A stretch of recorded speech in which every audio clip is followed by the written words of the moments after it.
Welcome to the Horrorhounds, a Lorehounds podcast. I'm John, ice cream scoop salesman. I'm Elysia, here to visit the city so nice they drained it twice. New York, Season 1, Episode 5 of the Vampire Lestat on AMC Plus, also known as Season 3, Episode 5 of Interview with the Vampire. If you want to get into contact with us, send an email to askdan@thelorehounds.com, or you can head to our Discord server from the link tree in the show notes. And if you like what you've heard and want to support us or get ad-free and bonus content, check out the same link tree for our Patreon and Supercast subscription options. We'll talk more about what's there at the end of this episode. Now, if you want to support us for free, you can always leave us nice reviews on our maid feed or our dedicated Vampire Lestat feed. Mean reviews have no effect on us because we have the blood of Akasha. Spoiler warning here. We're going to talk about everything that's happened in these TV shows around the Anne Rice universe. That's Interview with the Vampire Lestat, Mayfair Witches, maybe a tiny bit, and Telemasca, maybe a tiny bit. So, let's have fun with it, Elysia. Again, we have a dedicated feed, the Horrorhounds feed, that just has horror and including the Vampire Lestat. And you'll have to stick around for the credits if you want to hear book spoilers and the Devil's Minion corner, which is, I think the stock price is off the chart. I mean, more and more of the Devil's Minion corner becomes public, but there's still a lot of room for speculation. So That's right. You have good news that you wanted to talk about. Yeah, did you hear about this Ankler interview that was had with Dan McDermott, who is okay, I'm trying to think of his title. He's like the business head of AMC. So this is coming from someone who makes these decisions. A quote from the interview: on our streaming platform, we had a 30-day estimate for the show in terms of how it would perform, and it exceeded the 30-day estimate in 7 days. And it has now doubled the 30-day estimate in the first 20 days. To say it's significantly overperforming for us would be accurate. And then they're asked, like, okay, so he was asked, there's 13 books in the Vampire Chronicles, and this is just the second one. What are you thinking about the future of this? Could it morph a second time with another title? And his response was, I think so. The natural next books in the cycle that could continue the story would be The Queen of the Damned and The Tale of the Body Thief. We're discussing right now if that is something we want to do. We're also looking at all the books in the canon and figuring out how to continue the Louis, Lestat, and Malloy and Armand story for another 2 seasons at least. Oof. So we've really got something going here. I'm very excited to hear that we're at least getting 2 more seasons. It sounds like a soft renewal. Yeah, I would definitely say that. Not official yet, but I just can't see at this point why we wouldn't get at least more, but it sounds like there's a very good chance we'll hear next 2 seasons renewed. I could see them blending the next few books together, because the thing is, yeah, in each season, we've been talking a lot about on the Discord about Armand. We're always talking about Armand in the Discord. But, like his book is after. Okay. So apparently in this interview, they also talked about Memnoch the Devil. So, right, we have Interview with the Vampire, done. The Vampire Lestat, doing it now. Queen of the Damned, essentially part 2 of the Vampire Lestat. That's definitely next season. We're setting it up now. And then, Tale of the Body Thief, which they mentioned. And then the next 2 are Memnoch the Devil, which they're saying is going to be a spinoff. And The Vampire Armand, which we desperately need Murder Pookie's perspective. People don't understand him yet. Oh, gosh. So I can see them just in this whole quest to like keep every character in play, because that's how TV works, obviously. I could see them blending those books. Okay. All right. That would be cool. I just want more. I just want more of these characters, these actors, these writers. Everything about this show is amazing. So keep it going, please. Absolutely.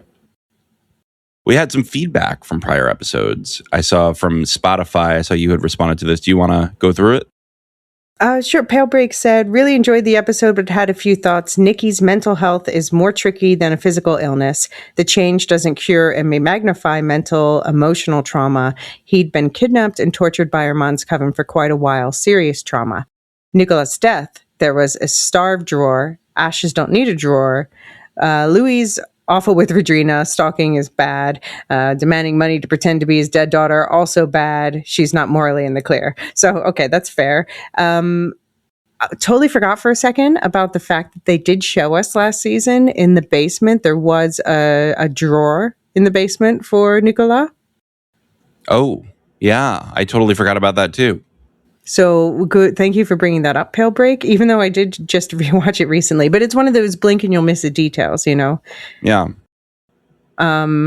Yeah. So, and as far as like the whole discussion that we, see last week's episode for more on this discussion about mental health and physical illness, and particularly in regards also to Daniel's Parkinson's, people have been pointing out that in episode 4 at the party, Lestat says to the camera, "Why do the undead need antibodies?" And Daniel says, "Cut, cut, cut, cut." And we have been seeing Farid taking blood from Lestat on the bus, also in that episode. So what is Farid doing with the blood? Is he still treating Daniel for Parkinson's? That is really interesting. Huh. Okay. Yeah, I don't know. Well, how is Parkinson's treated? Is it treated with blood infusions? Well, we saw like when Farid showed up in season 1, right? Was it season 1? Yeah. And he was, okay, I don't know the most about Parkinson's treatment. If anyone wants to speak up about that, please do. But he was doing something along those lines as well. Okay. All right. Well, we'll see where that leads, because who knows? I don't know. Daniel, I have no idea where that storyline's going. No, well, especially since they threw in the wrench where we think he might be combined with Talbot. The agent killed off screen. Oh boy, agent killed off screen. Aya Sedai has also brought up something. Gabrielle's hair in the back of the car in episode 3. More evidence that she's cutting it off every day. So it was longer. Is that what it is? Right. So what we saw in the last episode, that when Lestat pulled up the boat and found her gone in the grave, 2 things. Let's talk about them both. One is part of like that she had cut off her hair, because I talked about the fact that after she became a vampire, she wanted to cut her hair short. And I was questioning, is she cutting it short every day? Well, we saw it cut there. And Aya Sedai pointed out that in episode 3, we also saw her having cut it off in the back of the car they were in. So she is cutting it off every day, just like in the book. She had to if she wanted to keep it up. All right. Well, at least you get a fresh do every day. Yeah. Well, I guess. It's because it's annoying. Expensive hair bill, though, if you're getting it done anywhere. I suppose she does it herself, but I also suppose, Lestat seems to have quite the amount of money. But there was also, in that grave, he found this necklace, you remember? Someone pointed out on Blue Sky this week that, it was Instagram, that the necklace is the same necklace that Lestat gave to Claudia in season 1. And he said, it was given to me by a marquise who was beheaded and by a mob after he gave it to me. And Claudia was like, oh, love it, for her birthday. Oh, man, that's sad. He gave her. People say that Lestat and Claudia are mother-daughter coded, and I think that's right. Mm-hmm. Yeah. And in the worst way, to be clear. And the best and the worst way. Yeah, exactly. Exactly. Yeah, like he sees that she's his copy and to a certain degree resents it and respects it. And, like he said in this episode, even kill me savagely. And it's like Claudia. Oh, no. Yeah, just wanted to correct myself that indeed I did go back and watch episode 4 again, and the book came out in 2023, so the tour's in 2025. Sorry. I don't know if it was wrong in the subtitles that we got for the screeners or if I was just brain glitching. That's perfectly possible. I think that you are as infallible as Lestat. Oh, that was like, I wish I'd been turned when my brain was at peak functioning and had that forever. That would be dream vampirism for me. Does it restore you to your peak state? Unfortunately not. No. We can see. Yeah. See that's why, I want the Twilight vampire rules. I think that's supposed to like put you in your peak state basically. Yeah, just subtract me to age like 26 or something, whatever, physical. Yeah. Yeah, throw some glitter on me. But I want to keep my brain. That's the important thing. Okay. But have it remember better. Yeah? Right. Okay. All right. I'm in with you. Yeah. I mean, Lestat's having an easy time remembering 300 years, basically. And that's interesting, right? Because even, we watched Murderbot, and even these artificial constructs are like, no, I can't remember that far in the past. Or you think of that character from Doctor Who had to keep journals because she was immortal, but she only had a regular human's memory. Mm-hmm. Good point. I don't know. There's a lot of different takes to memory, and this show seems to consider that if you're a vampire, you can remember everything. I mean, I suppose you don't degrade past where you are at that moment physically. So I guess most vampires seem to be turned when they're like peak physical form. Because someone pointed out, and it's so true, that in this universe, there's a great explanation for why the vampires are all hot. It's basically because they were all turned because another vampire was attracted to them. Yeah. For the most think part, that's right. Except Magnus, who stole it for himself. Sorry, right. Maybe that's a spoiler. No, I think that's a really good point. Especially Magnus, I mean, took all these people captive just to select Lestat as the cream of the crop. Yeah, exactly.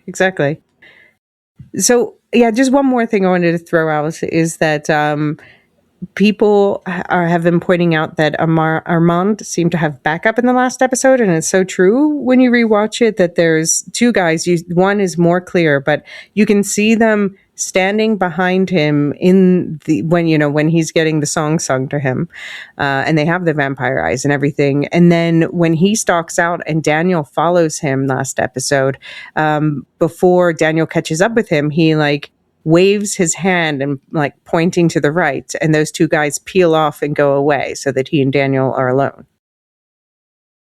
Oh, interesting. Okay, so Armand has the new Children of the Darkness? Mm-hmm. I wonder if Lestat is going to laugh in his face about that. Definitely. As soon as he finds out anything. How do you think... Okay, what did you think of the episode overall, and how do you think Lestat's going to respond to finding out about Larry? It's a good question. I actually think that Lestat's going to be pretty devastated. Mm-hmm. I think he likes these people more than he lets on. Of course, I think that his whole thing in the end with them was, I don't know if it was a test, but if it was, then they passed it. And I think he had a grudging fondness for Larry, you know? As much as he called him his frailty, I think he wants that part of himself within the music. I agree. I don't think that was an insult. I think that was genuinely like, hey, you showcase an aspect of me.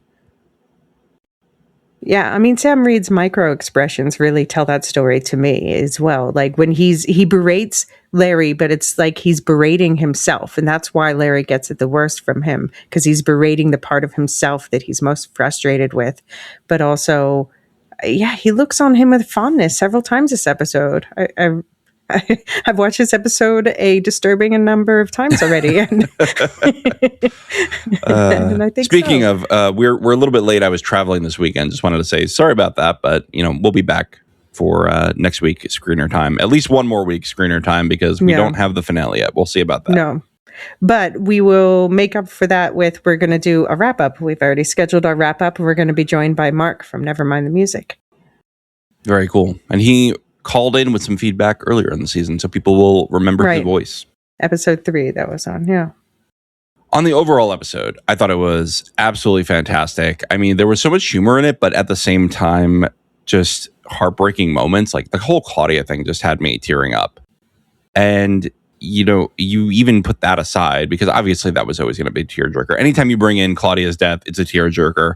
But even just Lestat confronting his hurt earlier on, I think that was, him just in the studio and kind of deflecting. I think he's kind of coming a little bit unhinged, making himself go into the sun just to get a take. Yeah. I don't know. It was really getting to me. Like this, I'm someone who has pulled all-nighters in the music studio trying to record an album. And so it kind of took me back a little bit, but I didn't have quite the band of the Vampire Lestat to bounce off ideas with. Really love that part. I really am disturbed by everything with not Claudia and Louis. I really hope that storyline is Fraudia. I really hope that that's coming to an end, because I think that everyone has learned their lesson and we should all go home. And just, I don't know. There's just something about this. Oh, all the Akasha stuff. That's what I'm leaving out. All the Akasha stuff was incredible. Not how I pictured Marius at all, but I really loved his interaction with Lestat. A lot of book changes. Like, this is completely different from the book, as I recall it.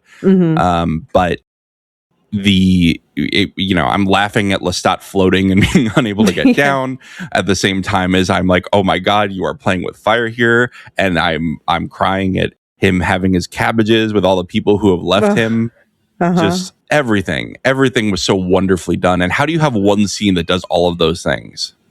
Yeah, it's incredible the way. I was just thinking about, like, just watching so-called side characters like Larry and Alex this episode, and how, I not only don't question having multiple scenes of just the two of them talking, like, I crave it. I'm like, yes, give me the brother bond of these random side characters who are barely in the book, It's great. Yeah. What do you think overall about the episode? I mean, yeah, I just think that I keep saying this show is my favorite show of all time. And I just continue to think that, like, this one, we were like, how can something beat episode 3? I don't know if I'll say it beats it. Maybe, it's maybe recency bias, but it's definitely up there. It's another 11 out of 10. It's just every episode, particularly some of these, are just a perfectly constructed roller coaster ride. And I stole a little list that I sent to you in chat when we were talking about it, that I can't believe we got in one episode. Devil's Minion going deeper, but Armand also unleashing the full inner gremlin. Marius and Akasha. Akasha's awakening was so unexpected to me, but perfect. The Claudia payoff following those two devastating Regina scenes leading up to it. Is there something weird about me that, like, I am, when I rewatch this episode, I can't wait to get to the scene that makes me cry? That could be, you should probably talk about that with a professional, not with me. But no, I'm with you. Like, I think that's the best part of the episode, is just this whole coming together of the Claudia Fraudia plotline. Yeah, but also this is the same episode we get, like, these golden comic moments of Lestat discovering the wonders of an ice cream scoop. Scoop. That's it's like the Ted Lasso thing, like, when a word becomes a sound when he says that. And you just get to meet, it's the most innocent way to introduce Akasha as well. Yeah. But then we also have, the whole thing with Lestat setting himself on fire to hit a high note in his diss track about his ex situationship, while the memory of his other ex screams in his face, "You sucked his dick while you were still with me." Like, Jesus, this really covers all the ground. If you're wondering if I'm going to still engage in more Armand propaganda after this episode, absolutely. I'm not going to say he did nothing wrong, just he's a fascinating boy. And I was really, I said I would explain this because I've been using in the Discord the image emoji when talking about him. And the image is the creature from Alien Earth that we started to, call Baby Girl, and who's just supposed to be a monster, but Baby Girl can't help that she was plucked from her planet and put in a place where everyone wants to study and destroy her, and she has nothing she can do but lash out against it. No, but I think this was peak Armand in both the best and worst ways, this episode. Yes, 100%. I love watching Armand. I just hate Armand. But he has like a missing eye at the end. So that's kind of like an eye socket that Midge could hang out in and they could dominate the world together. Oh man, they wouldn't they? That would be a great crossover. How does iMidge biology interface with undead? I mean, can't kill him, right? Already dead? That's true. Huh. They could team up and take on the world. Mega Midge. Mega Midge. Midgemont. No, but I think, like, I guess, with all these characters, including Armand, like the other character he reminds me of in some ways is my favorite Star Wars character, Ventress. And I think it's because this world, from the books, but then realized in even more fine detail in the show, it's a place where broken characters are allowed to confront and work through their trauma and truly grow, which I think we see a lot of shortcuts taken in writing in television a lot of the time. And this, like people want certain plot points to speed along, like certain romances or things like that. But you need to allow the characters to work on themselves. And the way they do it in such exquisite detail without ever being too maudlin or depressing, it's always still fun and just striking the right chord of pain, where you recognize it, but it's beautiful rather than it's still, there's a hope tinged pain in this. Does that make sense? I think that's right. And you see growth in real time here. I think the biggest growth we see in this episode is that Lestat does not yell at Louis when he's like, I was shot and you didn't pick up the phone.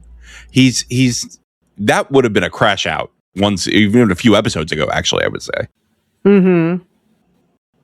Yeah. But he sees how delicate Louis is right now. Well, I like also with we're focusing on Lestat's journey, but with all of them, we see there's moments of triumph, like the end of last season, Louis sitting there like, I own the night, come and get me. And we see that he has built a franchise, an empire, and has made himself feared in the vampire community and owned this vampire identity. But it doesn't mean he's still not crashing out over his daughter. It's always 2 steps forward, 1 step back. And that's the same as with anybody, right? And and that's why it feels so visceral. We're watching this fantasy show essentially about magic powers and undead and mind control. But in the end, this is a story about trauma cycles. Mm-hmm. Yeah. And we grow in fits and starts. So just because Lestat can handle his mom leaving in one scene doesn't mean he's not going to like lose his shit in the next. Right. Because that is kind of how it happens. So, yeah. But anyway, yeah, it was just everything was pretty much perfect in this episode. So, yeah, I'm going to have a lot of questions for you. So we should probably get right into this after we take a break.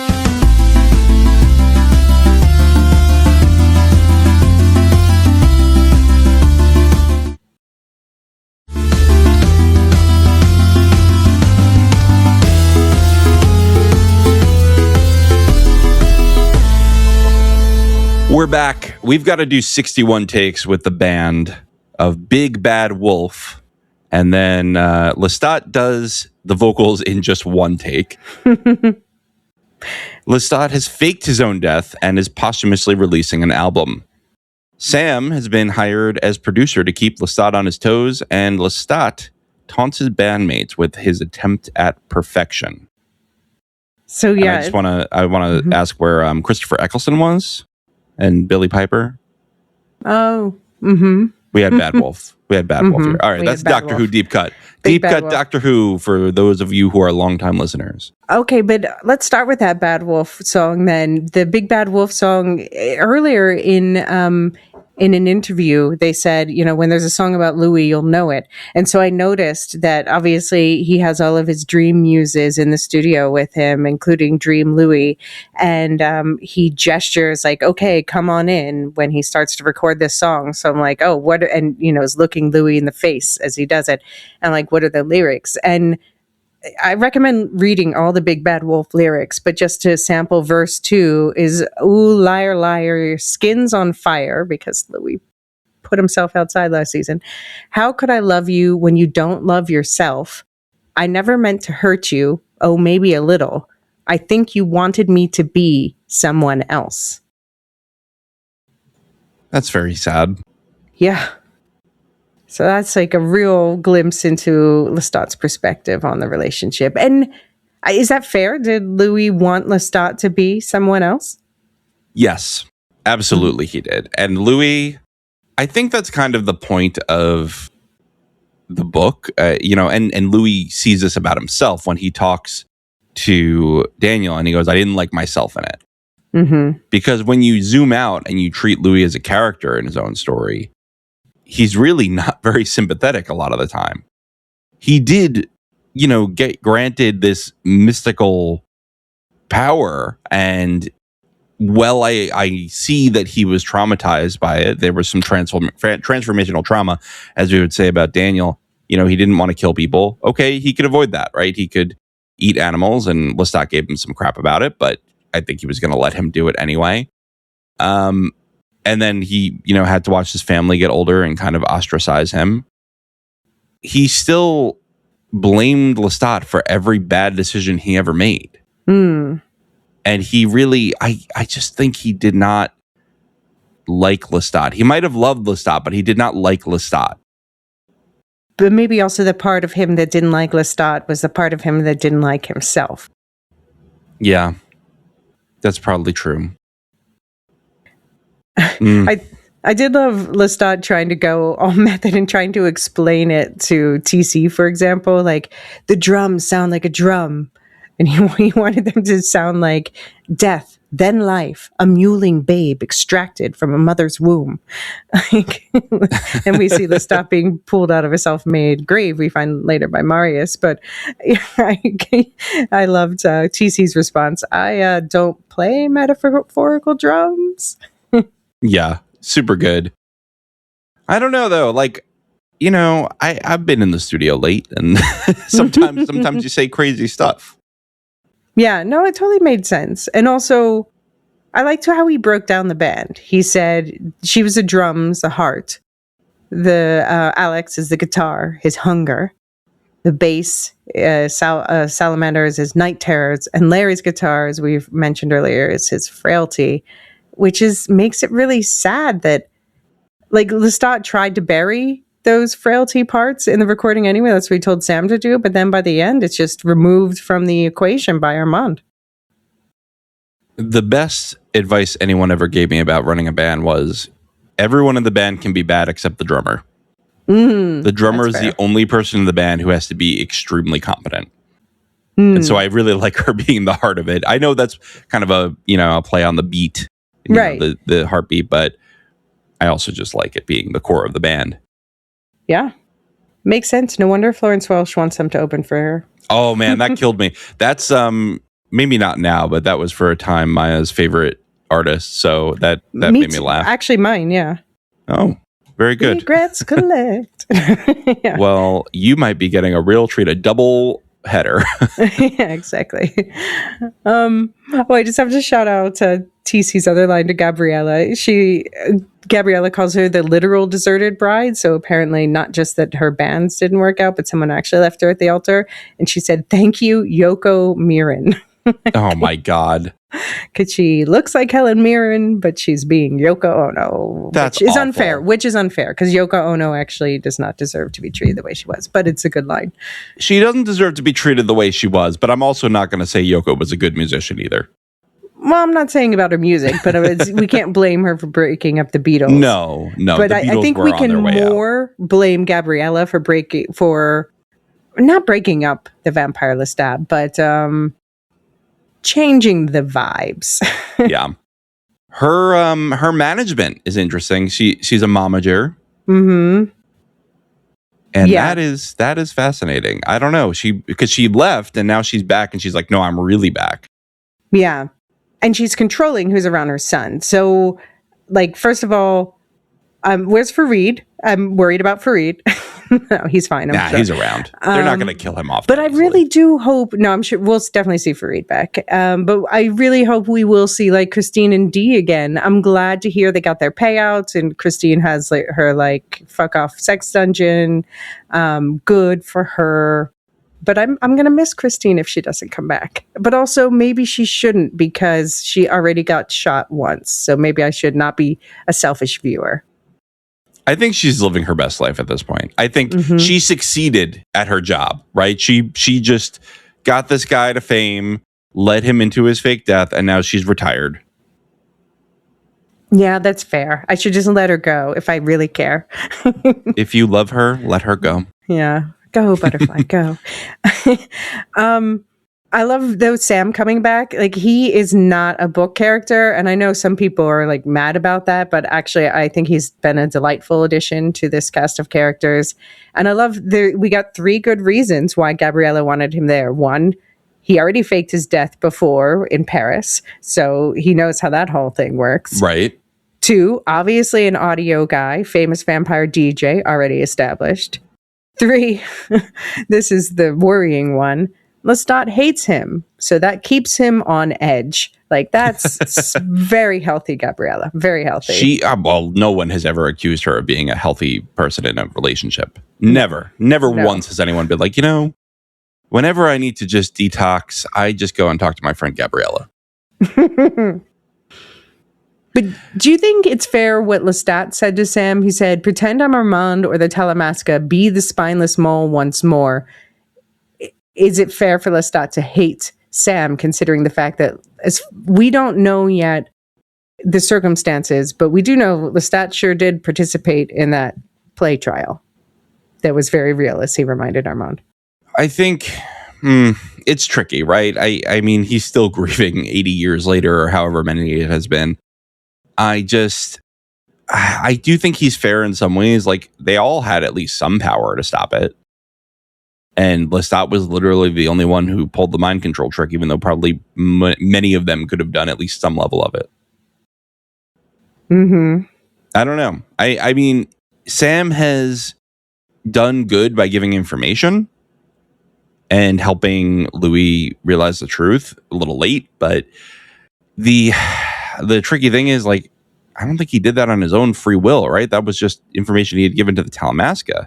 And the Talamasca was like, yeah, this is what we're going to do with it. I don't know. I don't know if Sam has been a profile in courage. Well, it's like Sam was sort of an undercover police officer. But then again, we did see him like mouthing along.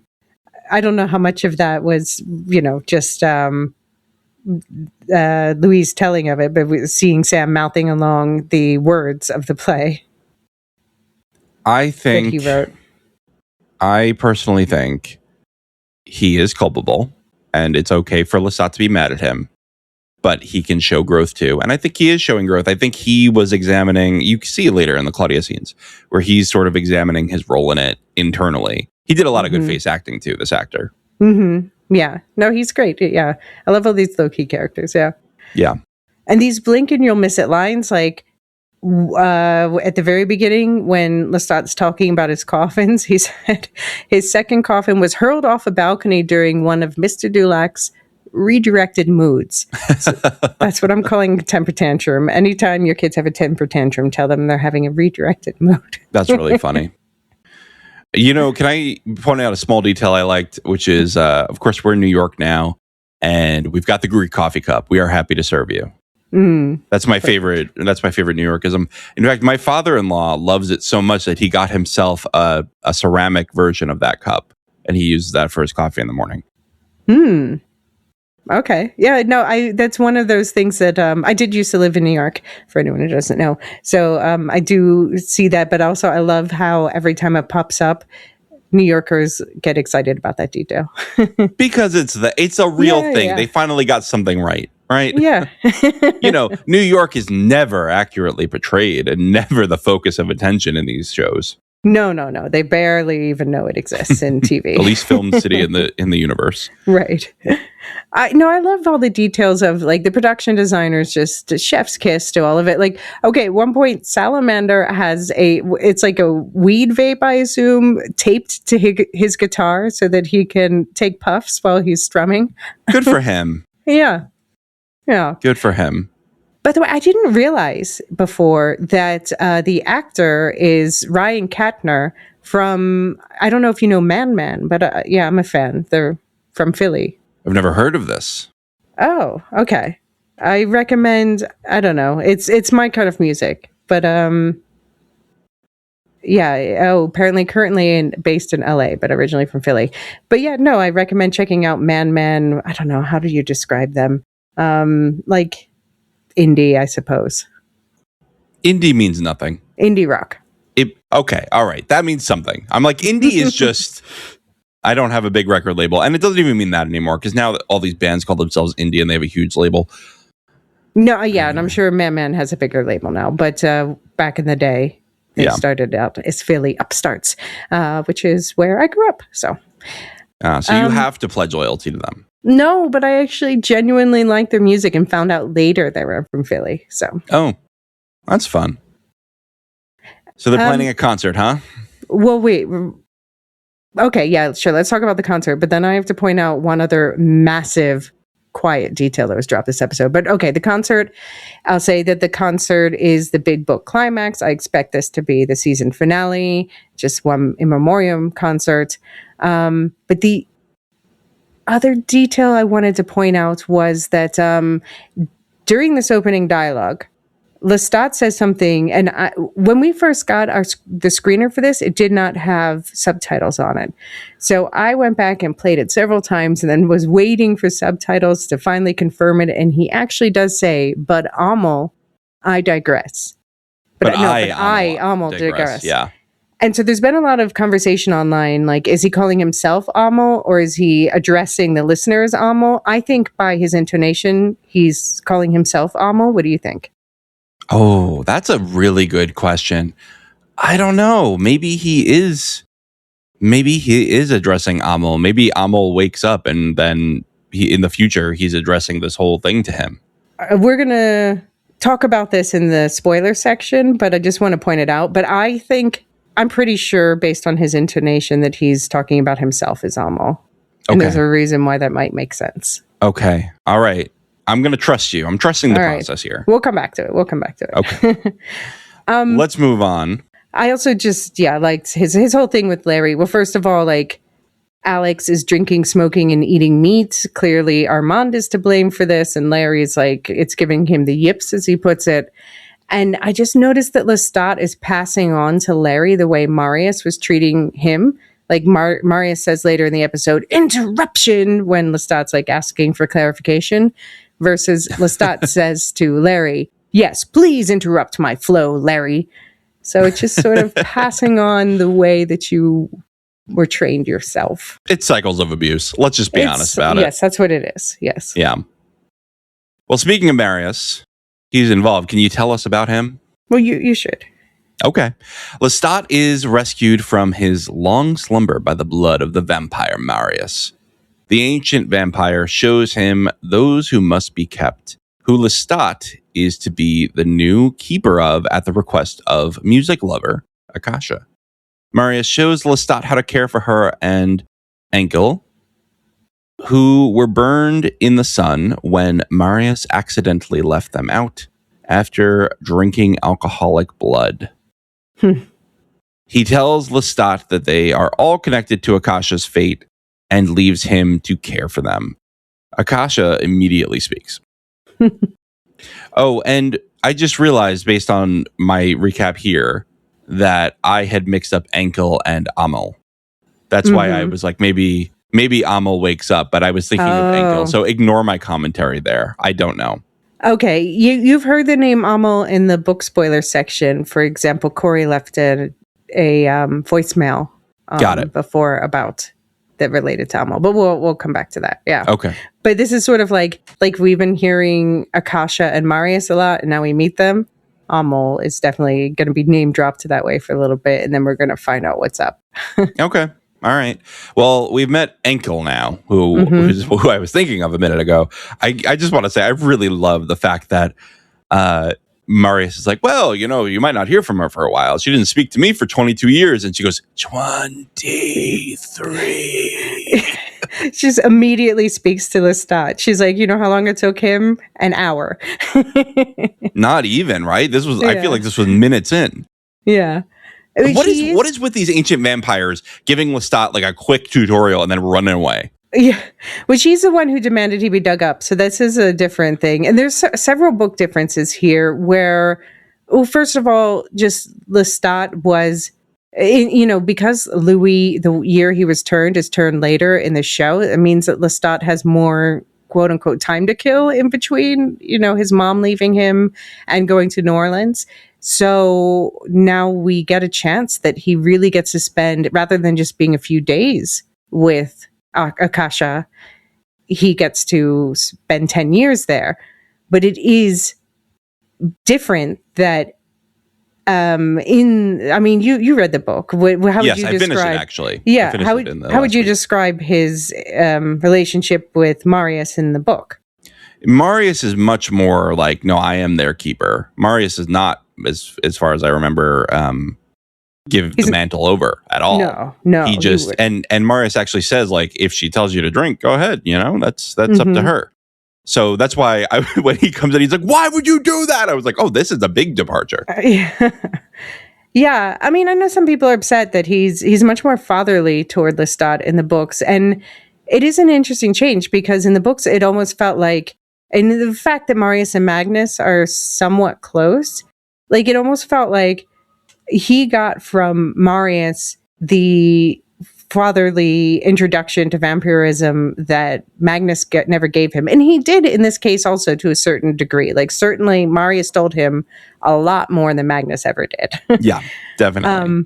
But it's not the same. But it was an interesting tension between Lestat and Armand that, Marius is Armand's maker and Armand just thinks Marius is dead. And is Lestat going to go tell him, oh, guess what? Marius is alive? Not as far as we've been told yet. Yeah, I enjoyed this scene. It was a nice treat for a book reader since I'm finally like caught up a little bit. I mean, I haven't read Queen of the Damned, and I know we're pulling in stuff from that, but I caught up with at least a Vampire Lestat. It was a delight to have something so surprising. Yeah. What did you think about, because you heard Marius's physical description in the book. What do you think about the fact that instead of long flowing blonde hair, he has a Roman haircut? I didn't love that. I wanted him to be long flowing, but I wanted him to be this like grand in robe vampire. That's been my one complaint about the costuming this season. I think they should have let him rock like a classic vampire look. But if he's from Roman times and he's a little bit younger than Jesus, basically, like, I don't know, 60 years or so younger than Jesus, then it makes sense that he has his Roman haircut, I thought. So I like the hair. Okay, fine.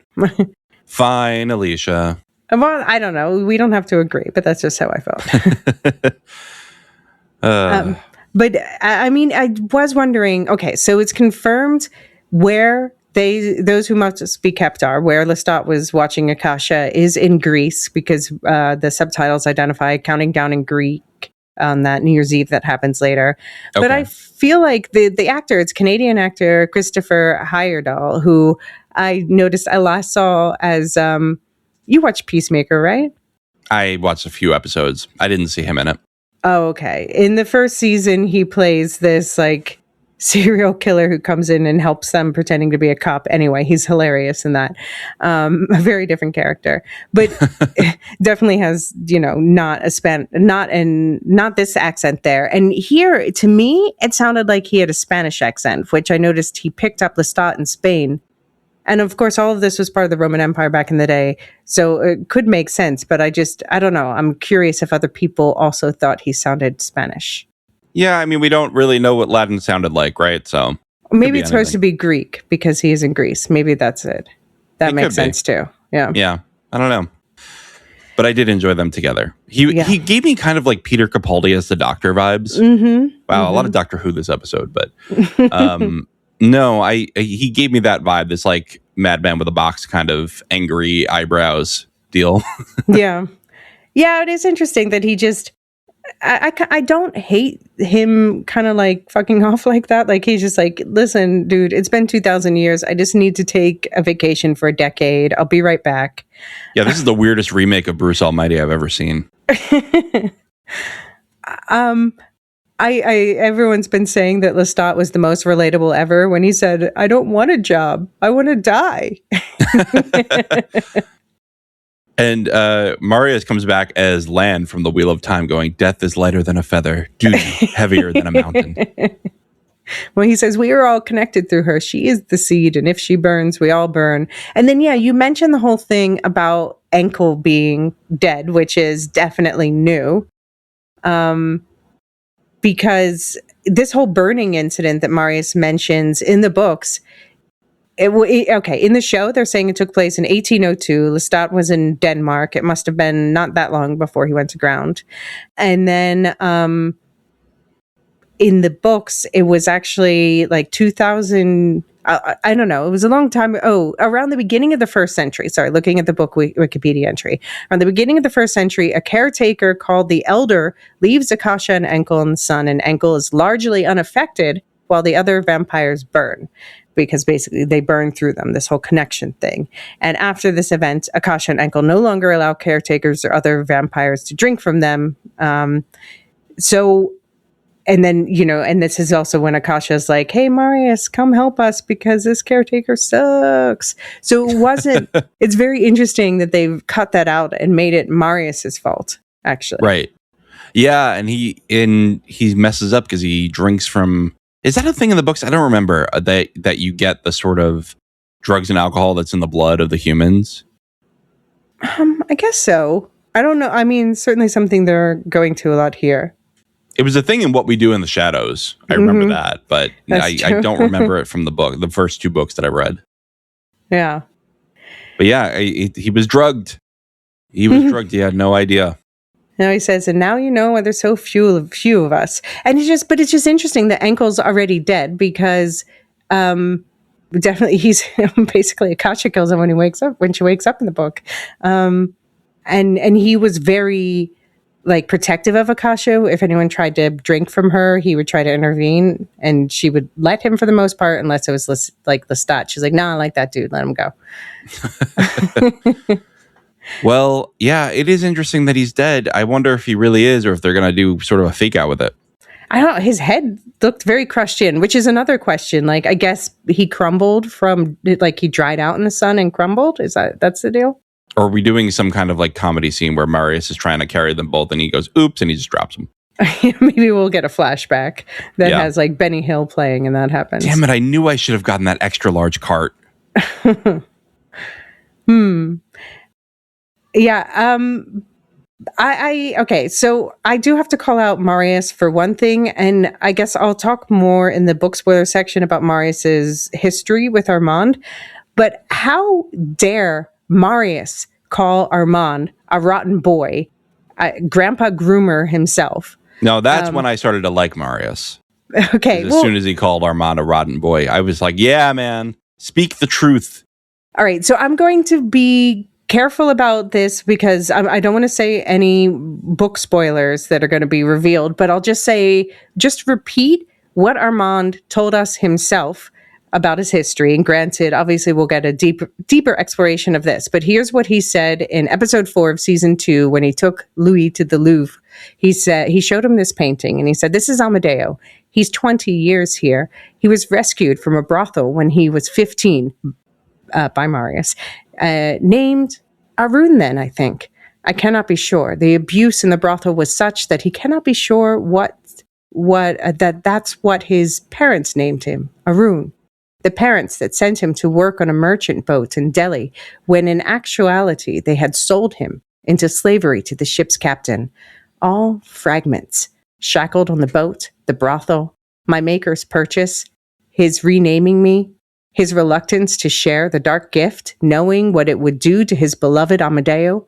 I served him with all my heart, basked in his mercy, his worshipful mercy.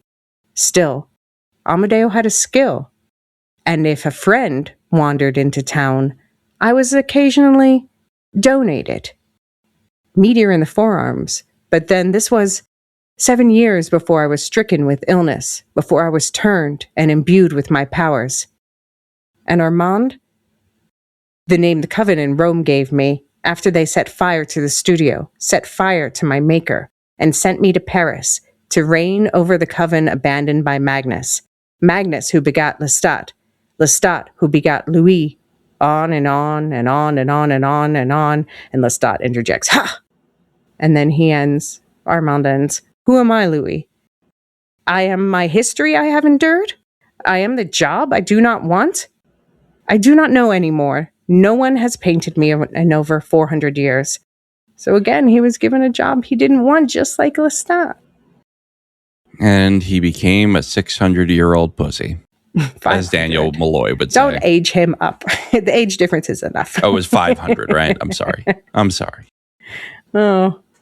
Anyway, yeah, no, I think that I can't wait for them to explore more of that. But I just want to remind people that this backstory is out there.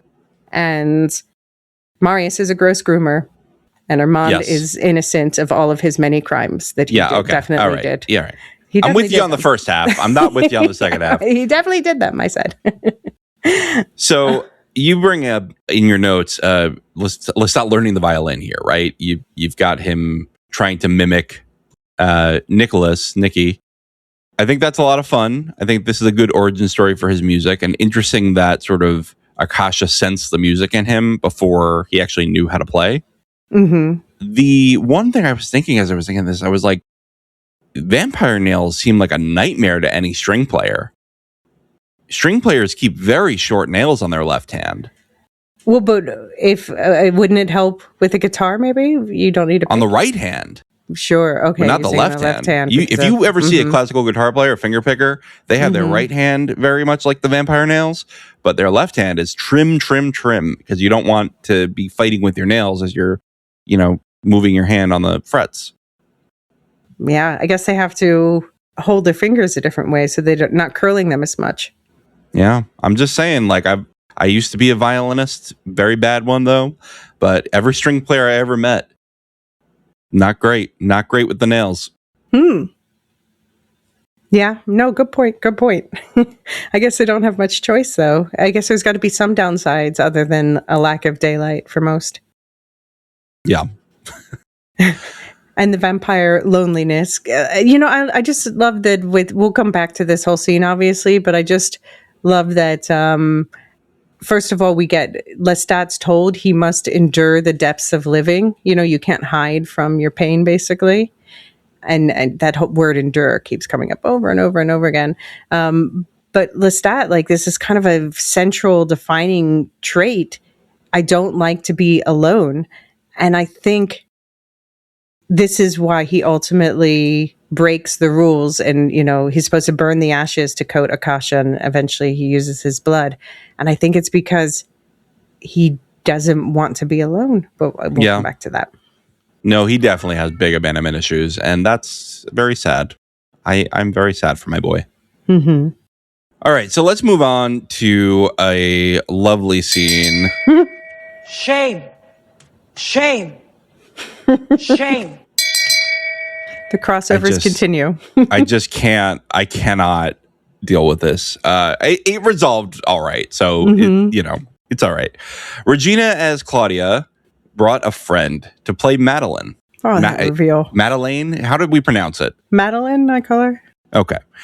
The actor breaks character in the middle of the show, and Louis looks on at them.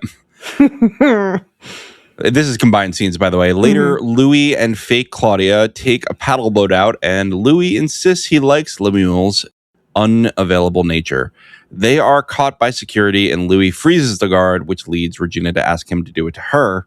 Louis breaks down, staring at the image of Claudia, and they leave. I want to click the shame button again, but I won't do it. I mean, horrendous. It was hilarious though when they show it, it's him and Regina, and they're doing the thing, and we kind of expect it, and then suddenly the camera pans around, and we see. I'll say that this character is credited as off-Broadway Madeline. That's really funny. It was just I cringed out of my skin at that. And when they broke character, like, this is really fun. And the way his face falls, it's like Jacob Anderson is just, we're all complimenting Sam Reed as we should be, but Jacob Anderson is also just doing some phenomenal, subtle acting throughout all of this horrible Well, he got stuff. 2 seasons of praise. Now we're here to bask in Lestat's glory. But no, you're right. He's still bringing everything to the table. He's great. But that thing when they just started kissing and like, I'm not anti-PDA, but of course they do the where you just see full tongue licking tongues side view. I hated it. No, I'm not anti-PDA either. Yeah, unbeknownst to our listeners who accuse me of being the biggest prude ever in the Wheel of Time, I'm totally fine with all this. We've had plenty of intimate scenes of the show. Have I complained about one? No. But not even mom and son. Yeah, not even mom and son. But this is just gross, guys. Just don't do that. But it's just not, it's like, so yes, Claudia and Madeline were companions, but they would never like make out like that in a restaurant. Just would never. So wrong. She Especially doesn't even not look like in the Madeline. 1940s. Yeah. No, she doesn't even look like Madeline. And I miss, like, honestly, I felt sad for Madeline as a character in the books, but in the show, like, I really liked her, and I really I knew she had to die, but I'm still really sad about it. So this was like a gut punch to me as well. Like, that's not Madeline, Louis. That's insulting. I know. And also with Louis's money, he could definitely hire like an on-Broadway Madeline. I don't know why he's putting up with this. I think Regina found her because she's like, oh, she's good, right? Yeah, exactly. Yeah, I think that's it. I think Regina read the book and is like, I'll put on a show for this guy since he's, bankrolling me. And that wasn't great. That wasn't great. Not a great idea, Regina. Yeah. It was also interesting, this scene. I've been very interested in this business angle and I won't say they haven't added this to Louis' character because, he was a businessman to start. He runs a plantation in the original books. We met him here running a successful brothel business until racism got in his way. And now he is running a very successful vampire-themed, very diverse folding. What did he call portfolio or whatever? Yeah. So he's talking about revenue per available room is trending downward, probably because he expanded too fast. But since there's a panic, he got 2 more in Montreal, which is where Lestat lives, interesting, and Boston nearby. So he probably expanded too fast. Let's buy 2 more, including one in my ex's town. Sure. Ugh. Sure, Louis. Ugh. And then this whole thing, there's like, the whole thing about being watched, but you can, I guess, like vampires being watched by humans because they need the human money. There's not enough vampires to make it profitable, but there's a private room, I suppose, if vampires want to feed. Is that how you understood that whole exchange? I think so. I think, the special menu. I think that was it. Mm-hmm. Okay. Tasty humans. Yeah. Do you think Regina got turned curious here? I mean, wouldn't she be turned curious as soon as she cracked the binding on that book? I have suspicions of Regina, and it's not, I want to be careful about this because people are like, oh, don't say that a poor black woman is taking advantage of a guy who wants to pay her to role play his dead daughter. And that's not what it's about. I am suspicious that she is not who she is saying that she is. Oh, she very well could be Talamasca. Mm-hmm. Yeah. No, that's the suspicion I have too. I still have my Talamasca tinfoil hat on. But Louis, assuming everything we know is just the straight up facts, Louis is the one taking advantage of her for sure. Mm-hmm. Yeah, sure. Mm-hmm. She's making the best of a bad situation here.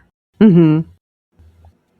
I keep thinking about, though, that people talk about how Interview with the Vampire was about Louis's depression, and the Vampire Lestat's about Lestat's mania.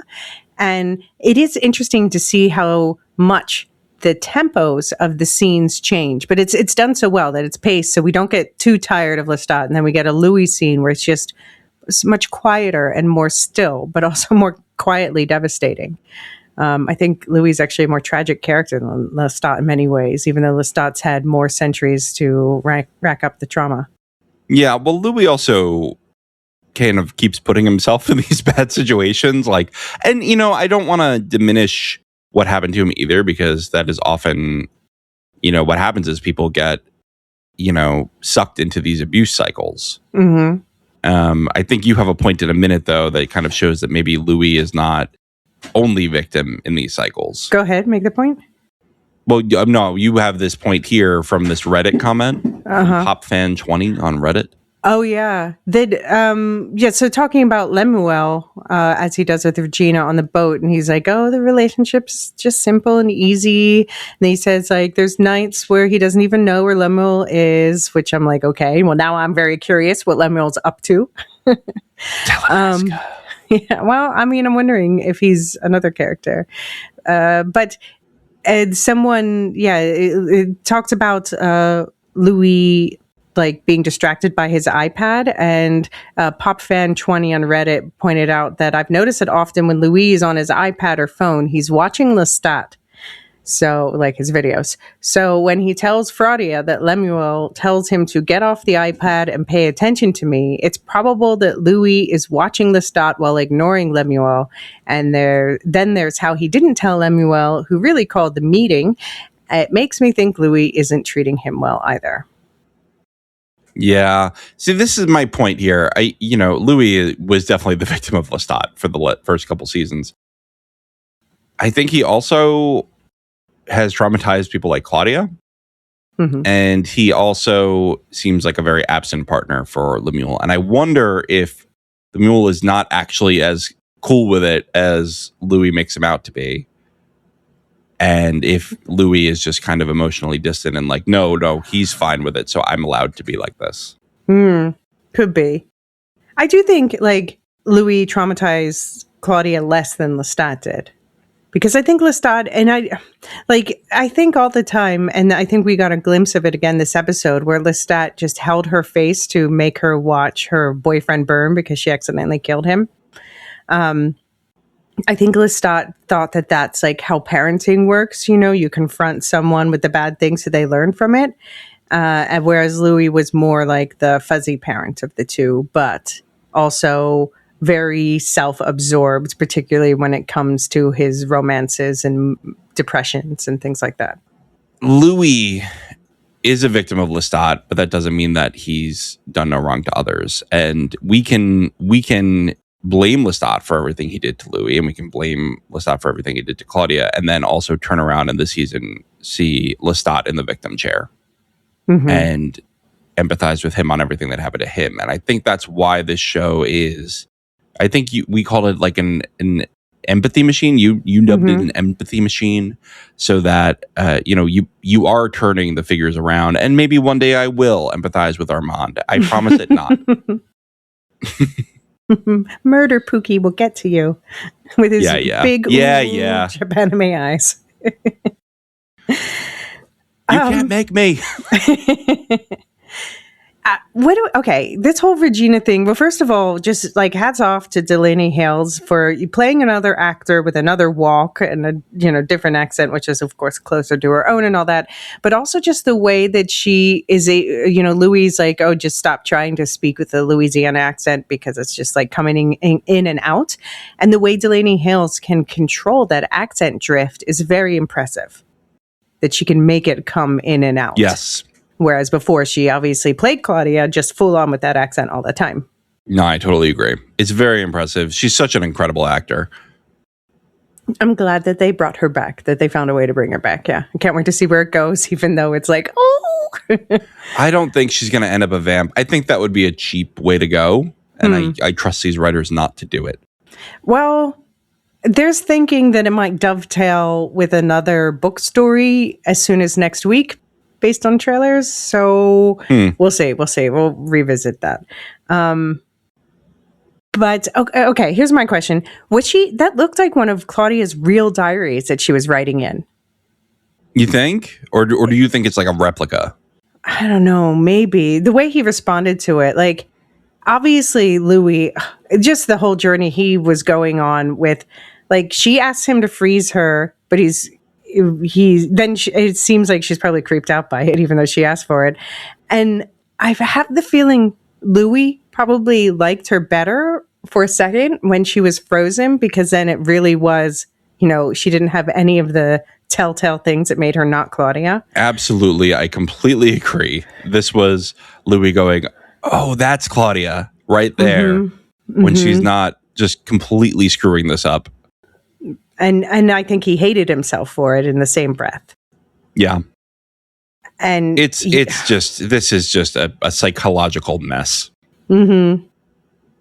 And then it's like it all ends with them like paddling away from the guard in the boat, where like you can't help but giggle at that. Like, how do you do this to me all in one scene?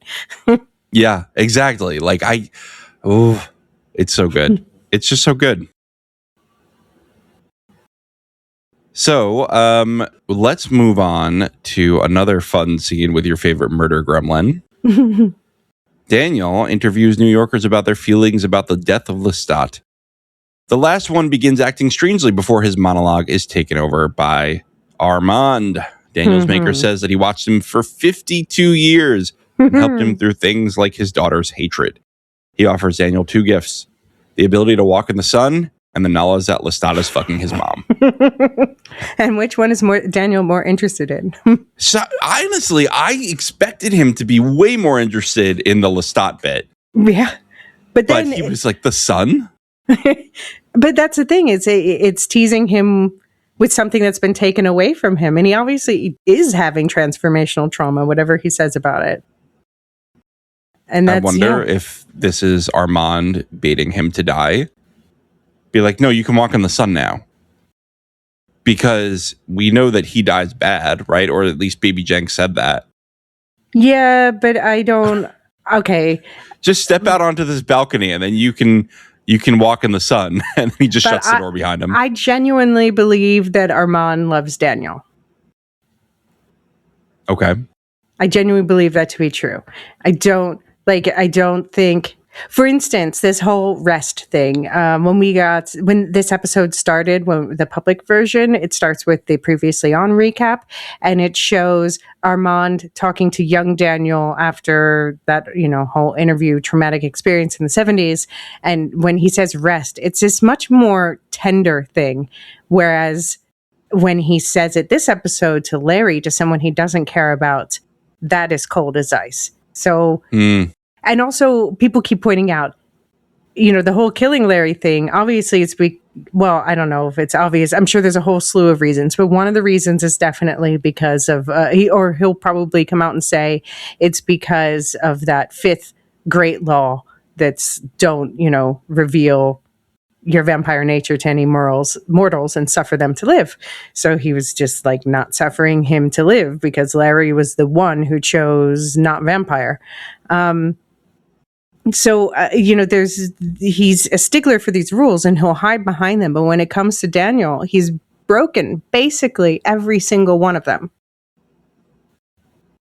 I hate him. I hate him so much. Like an unreasonable amount, to be clear. I mean,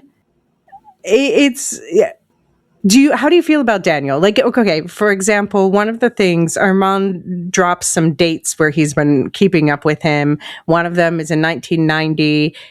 He gave a reading at Amherst, and there's one student that he quote unquote used. And then Armand took the student home and wiped his memory. How do you interpret all of that? What does that make you think of Daniel? And what does that make you think of Daniel and Armand? I think Daniel probably was a big asshole throughout his whole life. It's fascinating that Armand shielded him. I don't know. Did he shield him for the consequences, or did he just give him some space at certain times, right? Like, he didn't mind control, at least as far as we know. He didn't mind control Daniel's daughter to kick him out. he just, he gave Daniel some space in the church. That seems like a pretty low level interference. It's a really tender Yeah. interference. It's not does seem showy. like It doesn't love. benefit him in any way. If he's telling the truth. Uh-huh. And I have my doubts. Listen, I'm just saying that Devil's Minion truthers win harder each week. And you know what I didn't realize until it was pointed out to me? The last week's Devil's Minion scene after the Big Boss concert, that takes place in Philadelphia on Walnut Street. There's a Walnut Street sign that's visible right there. That's the city where I grew up. Oh, really? Well, no, sorry. I thought you were saying that it's a street you grew up. That's why I was like, oh, no, really? I didn't grow up on Walnut Street. No. That's Center Wouldn't that City. be fun? They were on your block. I definitely have walked that block before. What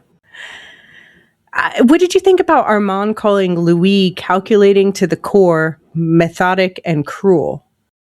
I mean, from a certain point of view? I don't think that's right. Well, I don't know. He was that way with Daniel. Right? He lured him there to talk things out and then burn his recordings. That's pretty cold and calculating for Daniel. And I mean, with Armand, they were together for 70 years or whatever. But I don't think that he ever loved him the way he loved Lestat. And I think Armand felt that every day. No, it was like a 70-year rebound. Basically. Yeah. Yeah. No, that absolutely. But I don't think that's cold. I think that's kind of pathetic, but it's not cold. I don't know. It's not methodical and cruel. I just think that this is not the right characterization of Louis, at least in terms of him and Armand. Yeah, no, I mean, I think it's definitely from a certain point of view. I don't think it's not what I think of Louis, but I can see why it would be how someone who is jilted describes him, or the way Lestat describes him as like sad boy who wants to make me the villain. Like they're all coming from their own places of hurt when they label each other. Yeah, that's true. It's just there are ways to insult Louis without being completely off base, and I think that Armand's completely off base here. I mean, Louis had just found out that Armand had murdered his daughter's sister throw pillow. What is he going to do about it? Like, why? How could you say that it's cold or yeah? I keep saying cold. I don't think that's actually what he said. But methodical and cruel. I just don't really think that that's that characterization. And I don't think Louis is calculating. I mean, quite honestly, he got duped by somebody for 70 years. I don't know that that's true, because I do believe what Armand said, that Louis told him to wipe his memory of the suicide attempt and how that all ended. I believe that that's something that Louis would do. And I also think, like, when we see them together, Armand and Louis in Paris, for example, in season 2, Armand was basically like, I will be the, beta here, the bottom, and you're maître, and you tell me what to do. And Louis loved lording that over him. Yeah, that's true. Armand really, he just, I get such the ick from him. And like, the actor is doing a phenomenal job, because yeah. This is what I'm supposed to get from Armand, and I'm getting it every single episode.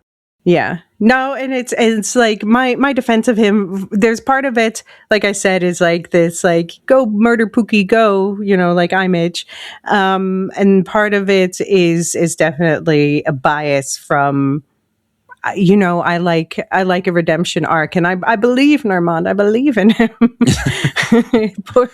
So I saw somewhere on social media, I forget which one, someone was saying, like, poor baby just learned about mental health after 500 years. Give him a second. That's so true. I did love that from a filmmaking perspective. It was fun to see, like, Daniel interview the people who, like I remember after Kurt Cobain died, and how, we were all like, oh, it was like we knew him, But then that transition, that creepy Like, it gave me a chill up my spine when that vampire guy says fascinating. And then suddenly the voice starts to morph into Asad Zaman's voice. That was All just right, perfectly Dad, done. where are you? Yeah, so good. Very good transition. But see, I don't think that Daniel is actually so cool underneath. But No. he does do a great job of that facade. Mm-hmm. I agree. Well, as Armand puts it, love between vampires can be one thing or it can be countless things. So we'll see where it goes. Shame. Devil's Minion keeps winning. I'm only the shaming truth. because of what he implies about that with Gabriella. Oh, okay. Yeah. That is funny that he drops 2 bombs at once and Daniel's like, wait, what? Daywalking? I don't know. There might be some shame in the Armand Daniel thing. Like, there is some grooming going on there. There's a lot of bad stuff there. No, it's fair. Do you think that Daniel already had a suspicion about Sophia being Gabriella? No, I actually think he missed this one. I think he missed it. Based on his reaction, it seemed like a really genuine reaction. You're like, wait, what? Yeah. But then he was like, you said walk in the sun. Daniel, of course, saw Armand. I don't know. The only time we really saw him was in season 1 when he was still going by Rashid. He was standing in the doorway to the balcony of the Dubai apartment while Daniel was standing outside. And he was not protected from the sun, but it wasn't like he stepped in direct rays. So I still have questions about how this daywalking thing works at this point in the TV show. Yeah, I have no idea. This Lestat stuff threw me off. You're going to have to tell me when we get there. Okay. All right, Alicia, let's take a break and then let's make more. Make more.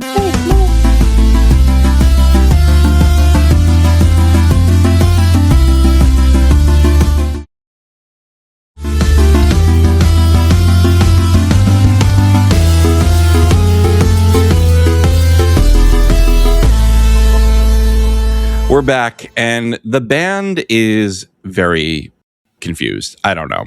Lestat makes lovey eyes at Gabriella, and she tells him that she left because she didn't need him. Aw. The band wonders what Make More is about. Lestat tries to record the vocals for Make More, but is taunted by Nikki.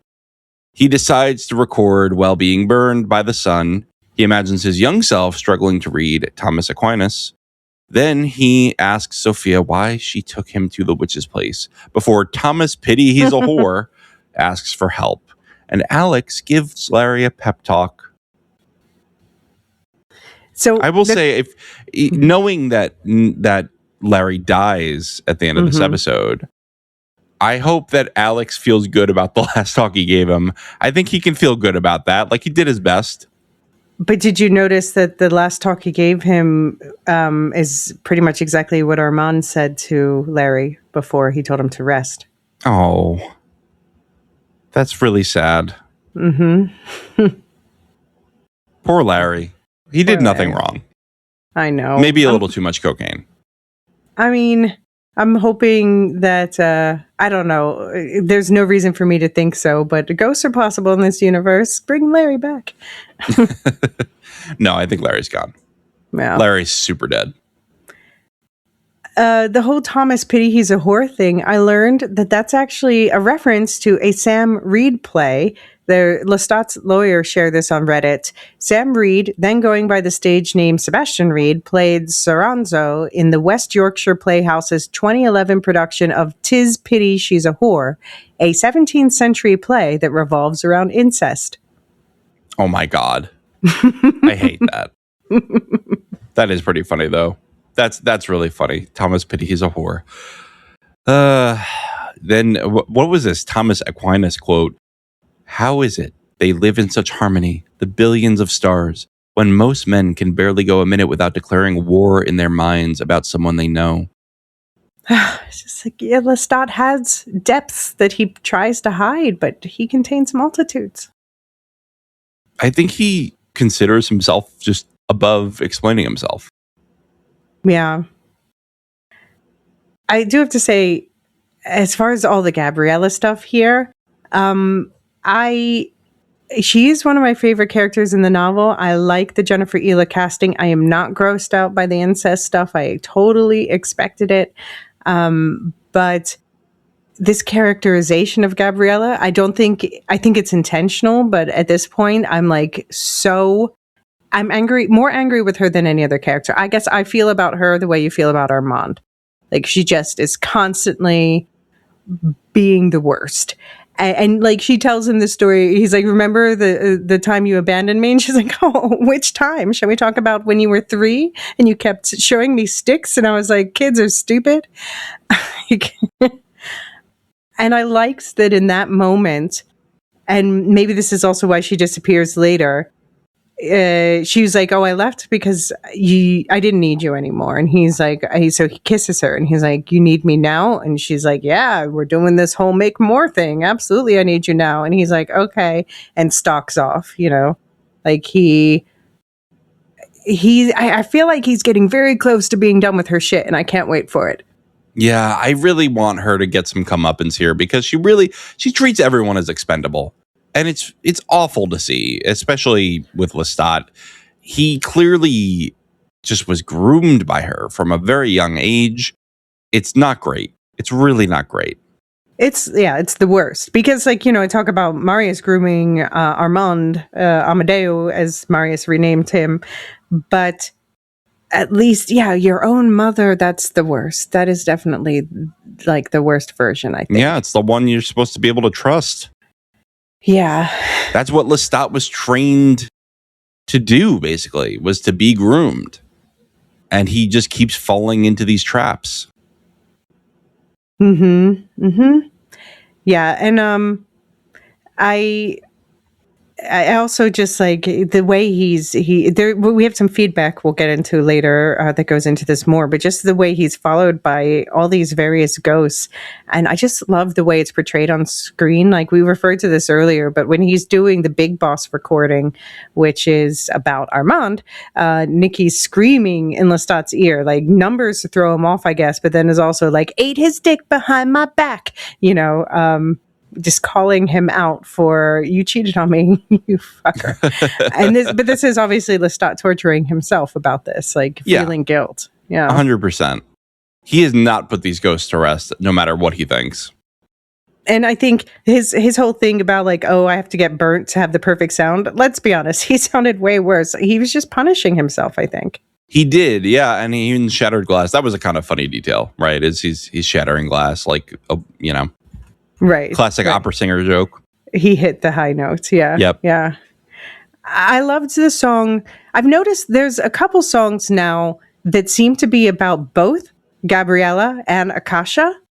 And so one was this song that I referred to earlier. It's called "When I Call Out Your Name," and it's the one that's like, what are we doing? Why are we here? Is it for, that whole thing? That's the one that he was saying, like, play the drums like death and life. Yeah. And so we see that's obviously about Gabriella because he actually says her name over and over in the song. But every time we see it play, it's with imagery about him meeting Akasha. And then at the last song in episode 4 was Nothing to Lose, which is also, like, I can't tell, is this about Gabriella? Is this about Akasha? It seems to be about both of them. So I'm like wondering if he's equating these two women in his mind in some way. That's really interesting. I mean, Akasha directly fed from him. So that's... And Akasha, do you think he felt trapped by her? I don't know. I think he almost kind of enjoyed it for a while. Mm-hmm. He seemed like a schoolboy, like proud to show his mom trinkets. Maybe, oh my God, I'm just seeing this dark thing. Akasha was the mom who couldn't leave. Yeah. Oh no. Until Daddy came home and sent him out. I hate that. I hate all of it. Cabage, cabage, cabage. I'm wondering when we're getting this whole witches thing because he, again, like, as he's remembering this Thomas Aquinas thing, he's like, Mom, why'd you take me? He didn't say Mom, obviously. Why'd you take me to see the witches? And Sam's like, she's not here.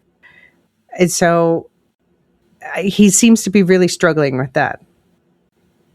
But check your phone, because someone's calling. But that was, first of all, it's sweet that the ghost of his inner child is the one who alerted him that Louis was trying to reach him. But it was also just seeing like the way it affected Lestat's mood. And then he took it out on Larry. And then that's when Alex gave Larry the pep talk.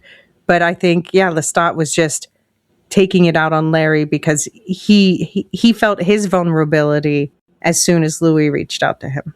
Yeah. I think a lot of his heart resides with Louis. Mm-hmm. Well, we've got to meet a few more people because Lestat brings Akasha a new batch of gifts, including Byzantine art and an ice cream scoop, which seems to amuse her. Scoop. Yeah, that was pretty. No, you have to say the p. While practicing the violin, he muses about why they exist.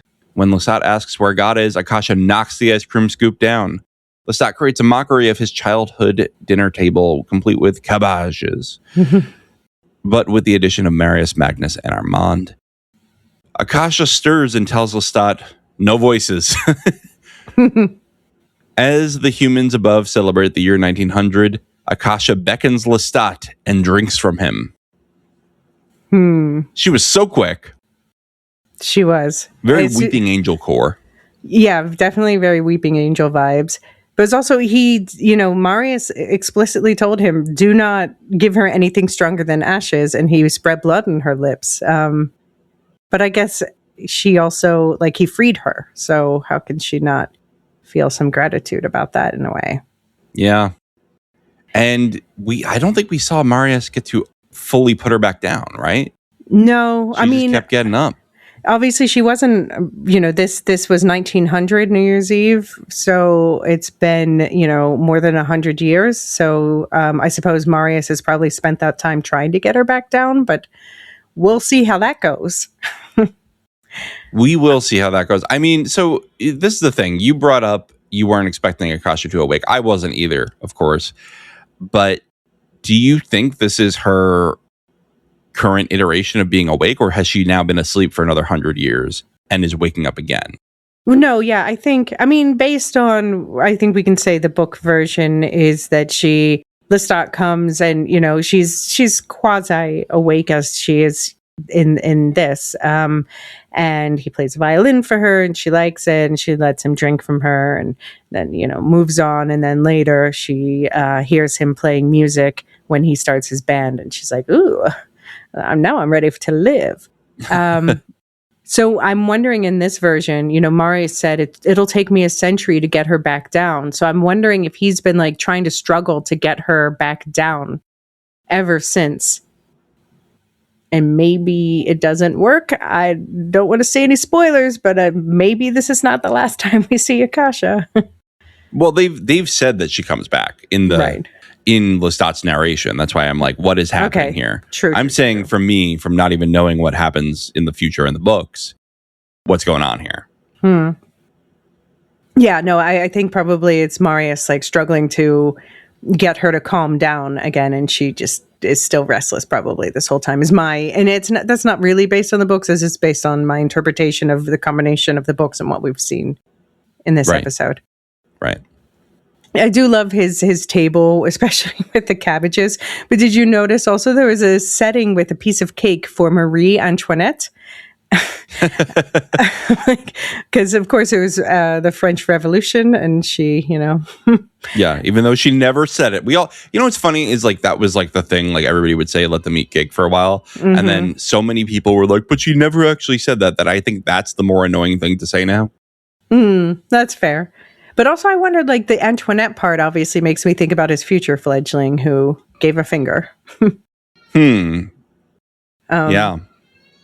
I love how he talks about Magnus creeping on his older brother. Let's not forget that we have Magnus is a creep. But Magnus is a creep. But I love most of all just Lestat his childlike joy at bringing, first of all, he's been buried for 80 years. So he's rediscovering the world himself. And then he bringing it back to share with Akasha, like, look at these new plates, listen to this new music, ice cream scoop, which, by the way, is something from the opening credits. People are like, ice cream scoop. Now we know. But I think even before he spread blood on her lips, I think he made her more alive just with his infectious energy. Right. No, I think that's absolutely right. Marius was incredibly boring to her, and I don't blame her, because I think I too would be like, what the hell? Yeah. It's crazy that this is only 10 years before he met Louis. So I wonder, like, what he did in the 10 years to recover from how this all ends up. I know. He's like, I'm just going to learn to fly for a little bit. Yeah. She is also in the source of come to me. Why he keeps saying come to me to everyone, that comes from her. Oh, yeah, I think that's right. I think he took it. This is his new thing now. Mm-hmm. Yeah. But I think he might be the source of her questioning, because, I mean, this whole thing about her being kept, I think I always thought it was creepy that she was just kind of kept like this. And they make it much clearer in the show. They're like, oh, we can't even give her anything too strong lest she wake up, because we can't handle the powerful woman, And Lestat is, meanwhile, these 10 years, he's just like manically asking all these questions. What are the origins? What are God? What about my mother leaving me? Questioning whether he is evil, even though his mother said he's not evil enough last episode. Right.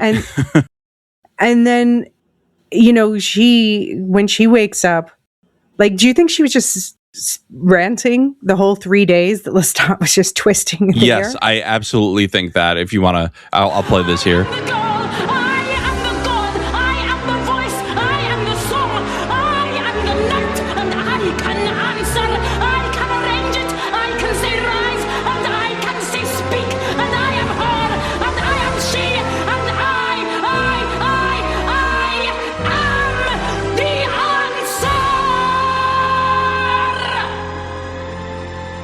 Ooh, chills. Okay, dramatic. But it's like, but she comes first, like, she's questioning all of these things, like, just about, basically, she's giving this whole rant about how women have been treated horribly for millennia. Because if it's like the books, then Marius would be about 2,000 years old and Akasha would be about 6,000 years old.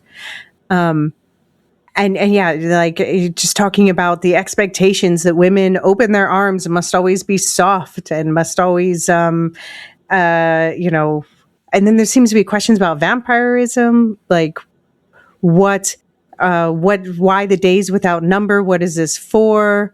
Why is her death prolonged? When will it stop and who will stop it?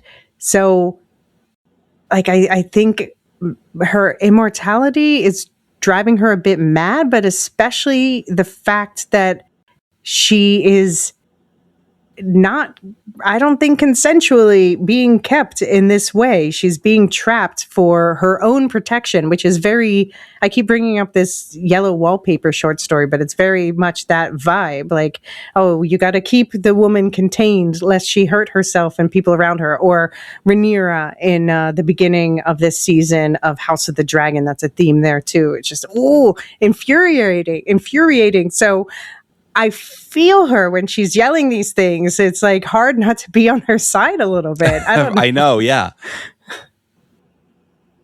Not great. Not great, any of this. But I just want to point out the Amal thing. She also keeps mentioning the name Amal. Okay. It wasn't Amal. Is Amal, behind all this, basically. And one other thing that I will bring up again in Inside the Coffin, she says is, and why is her tongue cut out? So that seems to maybe refer to another character that people are nervous we might not be getting. So, Yeah, I'm so ready for the Inside the Coffin segment for this, because I don't know what's going on with her. First of all, I just want to say this performance was amazing. Mm-hmm. This Akasha performance, absolutely amazing and terrifying. And she's like alluring and terrifying. Mm-hmm. What a balance to strike. Yeah. Yeah. I mean, they didn't make her do a stupid snake walk like poor Aaliyah. Oh, no. I never watched that movie, and I don't think I will. It's fun. It's not good, but it's fun. Well, I know what also is... No, it's not fun. It's not fun. It's when Louis begs Lestat to see Regina. She recognizes him, and he asks her to stop swindling Louis. With her explanation, he realizes it's all Louis's doing. He won't confirm that she looks exactly like Claudia, but he runs off anyway. And he tells Louis to stop seeing her before writing her tribute ballad in the studio. And remaking the band, of course. We'll get to that in a minute, but man, what a montage here. Yeah. Well, first of all, what do you think of the fact that Louis didn't call Lestat after he got shot? Granted, he knew Lestat wasn't going to die from it, but was like a lot of people are really upset with Louis this week for that and other things, his selfishness, as they're saying. Well, I do think that Louis is very selfish, and he calls himself that. Yeah. Right, exactly. And he's very self-centered, I would say, even more than selfish, is that he's kind of just, he's so locked in on his own emotions that he doesn't really see outside them a lot of the time. And so, he's been a little busy with other things. And yeah, I don't know the level of, is it a call or a text thing when your vampire friend gets shot? Because it's, again, it's not life-threatening. It reminds me, that, I don't know if you've watched Curb Your Enthusiasm, that there's an episode where Richard Lewis's parakeet dies and Larry texts him.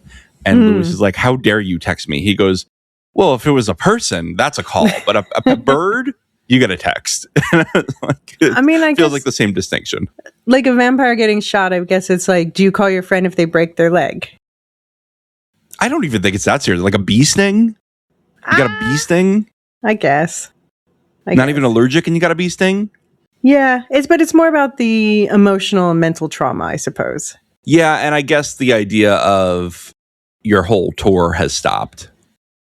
Yeah. Your whole career halted. That was the bigger impact of the shooting than him getting hurt. And we do see that Louis does get self-involved, like the whole thing with his sister while she was still around, that he would just not go and see her for years at a time, it seemed like. But I love that he says to Lestat, oh, I knew you were going to bring that up. Like, yeah, duh. Yeah. He's, Louis is his own worst enemy a lot of the time.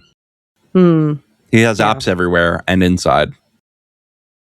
What did you think of the interaction between Lestat and Fraudia? Fraudia calls him out pretty quick, and I really like that Lestat is facially being very cold on the surface level, but you can see in his eyes that he's really struggling with this. Really great performance by Sam Reed in here, and the way that he breaks down right when he leaves is it's wonderful to watch. I mean, it's horrifying, but wonderful to watch because it's just such a masterclass in this kind of facial acting, in this kind of brokenhearted singing. I did, as somebody who was trained as a recording engineer, it was a little cheesy to see Sam go, oh, well, he's singing? Let me jump on the board. Quick, set up the board. Oh, right. And the montage later. Yeah, no, right. Sorry, I was still thinking about the diner. But no, I thought in the diner, though, just his response, his reaction, his interaction with her there, just like that he looks so, yeah, indeed, where he's like, you're hurting him, find someone else to swindle. And I think he's really saying like that he was hurt as well. That's what it looked like. I'm still suspicious of her. She says she still picks up shifts to ground herself, even though she got 500,000. I'm like, I don't know about this. And another thing that made me suspicious was when Lestat says to her, he's been out there for an hour, stop performing. And she like shifts, like she knows she's been called out. So if that's a performance, how much of all of this is a performance on her part? Right. Oh, I don't know. And I don't know if she wants to be turned, and I don't know how deeply she wants to be involved in this. The money's great, especially when you have debts. It's just, it's bad for everybody involved. I think, $500K, walk away with it and be done for everybody's sake. I mean, it seemed like also maybe she thought like Lestat was going to mess up. It was like she was taunting Lestat. First of all, she says like the internet says you're dead. Like, then I must be. Yeah. But then the worst part was when she says he's bringing you into all this. We're going to be a family, Uncle Les. And like, that was cruel. That felt intentionally cruel. He did not ask for that. Yeah, I know. Well, but I don't know if it was unfair, because I think that's what she's expected from Louis so far. And why else would he know where she is other than he's part of the act now? Yeah. I don't know.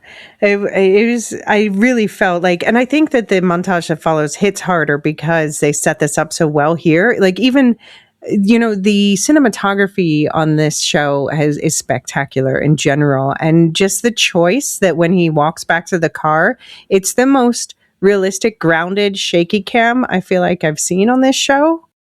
Just showing that like all facade has been stripped away in this moment. He is just stripped to the core by this experience. And I think personally, I know other people disagree with me, but I think he was lying to Louis when he said it doesn't look anything like her. No. Yeah. Oh, yes, definitely. Yeah. It was exactly like her. He just wants Louis to move on and stop hurting himself in this situation. Right. The Stained Glass Eyes song now, it tickled my heartstrings. I was tearing up.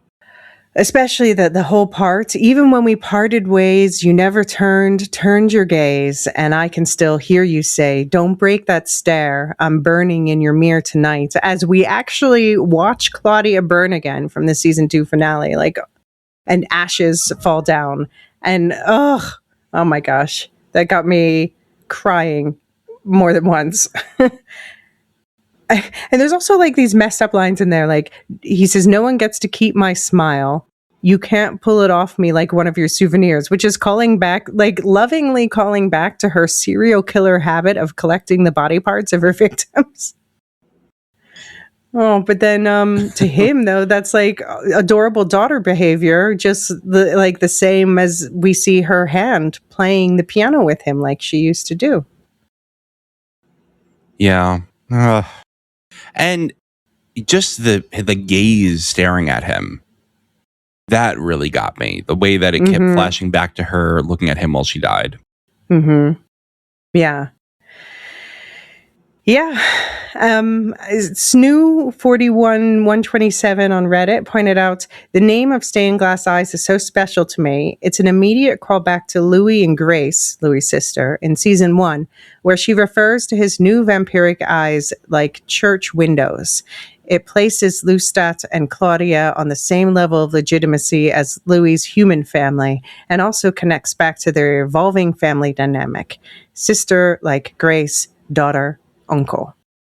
Throw a pillow. That's my addition. Mm-hmm. That's still the best argument that ever happened in the show. It was one of the crueler things that's been said. Yes. And this was so perfectly set up, as you pointed out last week, by Lestat dressing up, not only with the hair and makeup like Baby Lou, but people have been pointing out that he was wearing basically the same pants that he was wearing during the trial. Oh. And he was wearing that to confront Armand, obviously, right, for his part in the trial, in part. I will say, as much as it was mean to do that to Armand, what Armand did was unforgivable and way crueler.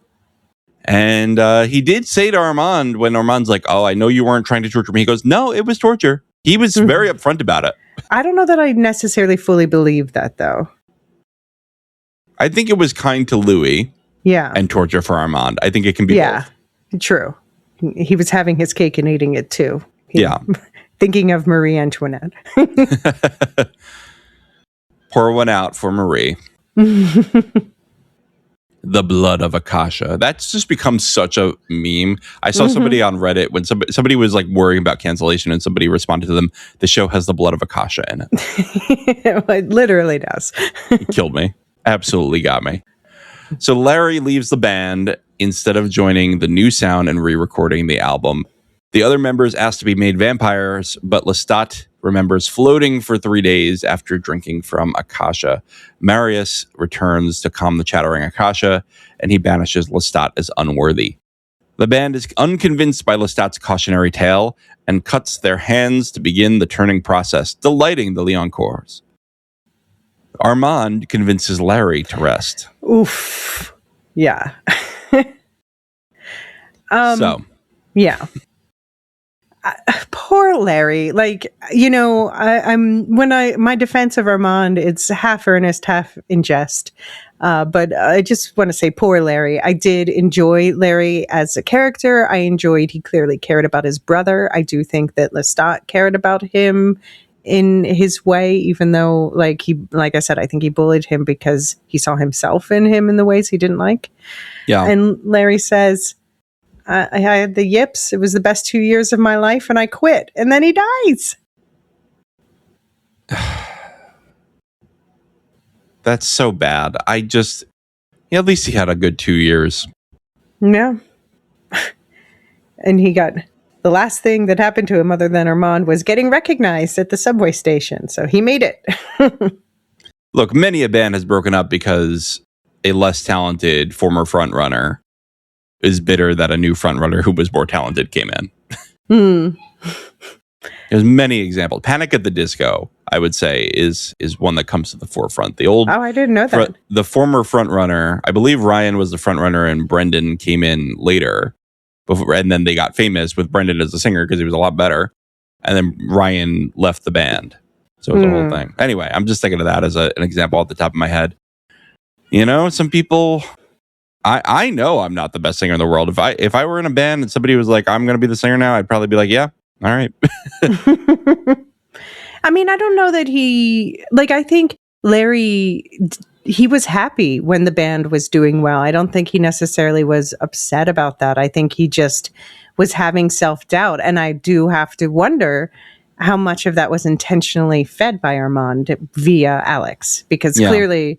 Like, the last things Armand says to Larry is a rephrasing of that pep talk of Alex earlier. A terrible goalie, a total shredder with an axe. You do look tired. You should probably get some rest. Ugh. I hate Armand. I just hate him.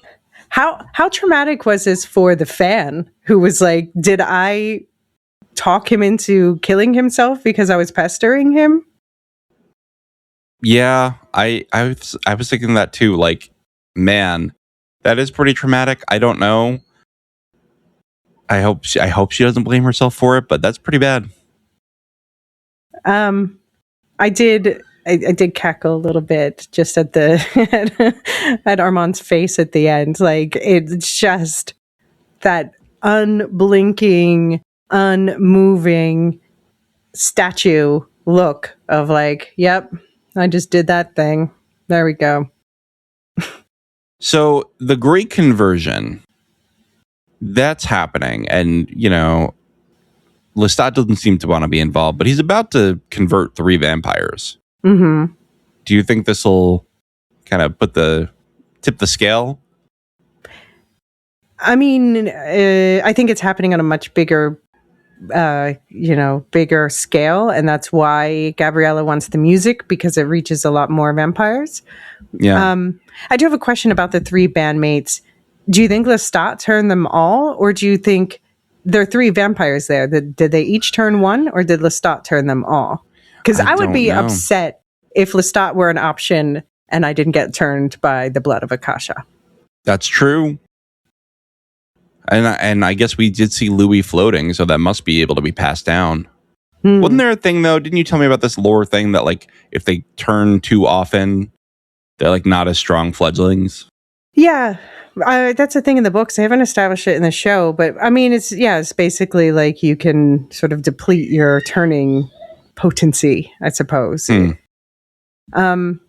this whole turning the bandmates thing is new. Like the bandmates definitely got a lot more screen time in this, which I know some people are complaining about online, but I actually really love that about this. No, season. I like them.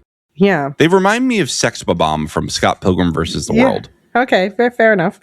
What do you think is going to happen with them next? Do we think they're going to survive this season, any of them? No. I think they're going into the sun. They're not going to learn how to sunwalk. I don't know. Yeah.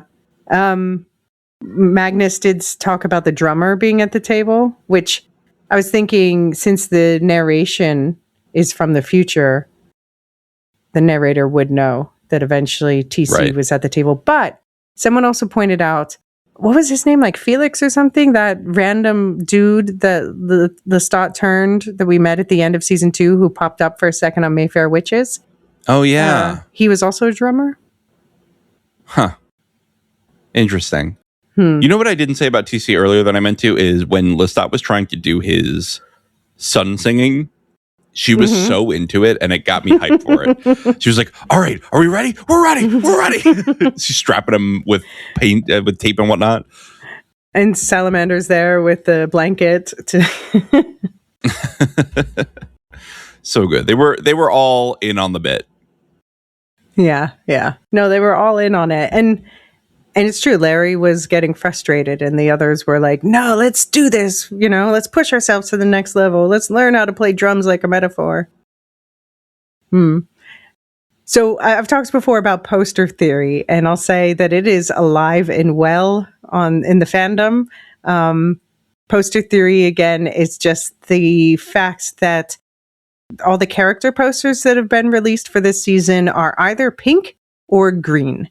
And so pink is considered Lestat's color and green is Armand's color. And just to run over again, who is on Team Pink is Lestat, Louis, Gabriella, Nicola, Magnus, TC, Larry, and Baby Jenks. Now that's the one where I'm like, really? I mean, I guess Baby Jenks, you know, they did have a bond in the first episode, but I can't imagine she's too happy with him and Louis right now after, although maybe they saved her from Bruce because he was a douche, an abusive douche.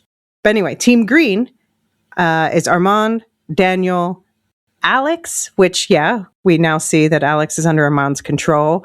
Yarda, who, okay, I have questions about Yarda. We'll come back to that, but I'm not surprised by that.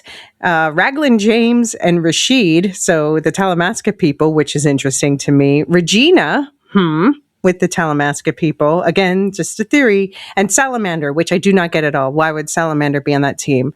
But Yarda totally makes sense to me because every time Lestat sees him, like even in episode 4, there's one point Lestat walks outside, sees Yarda, and just throws him again because after the whole sleeping with his mom thing, Lestat ruined the car that, and so Yarda had to be put in some other car. Christine was saying last episode.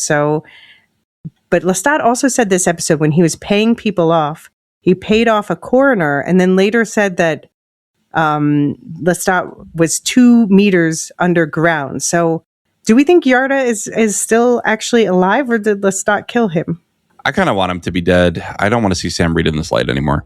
No? Don't want to see it anymore. You can think of him. Give me my eye candy back. What do you think of poster theory? Do you think there's anything to it?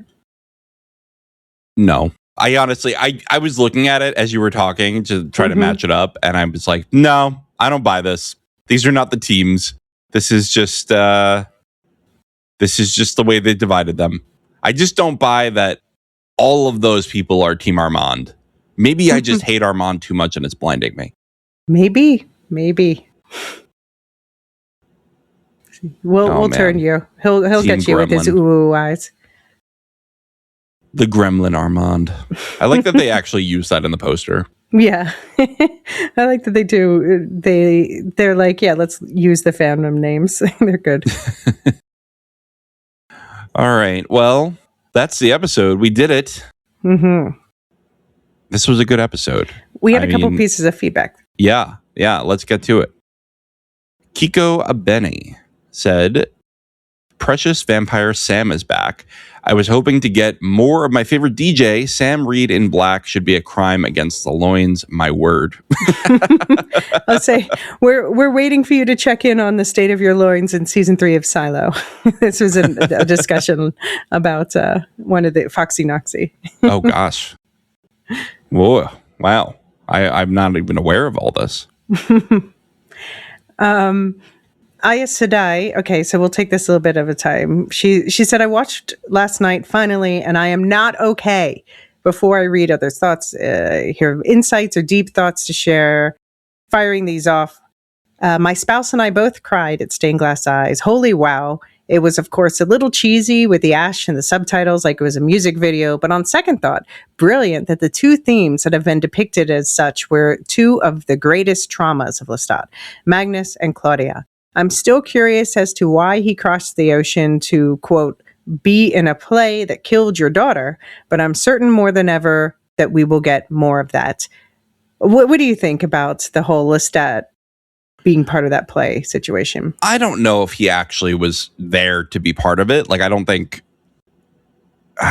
know if he was there knowing what was going to happen. I don't know if he was there in Europe in general to be part of it. I feel like he went back to Europe to just be like, fuck this stuff in America.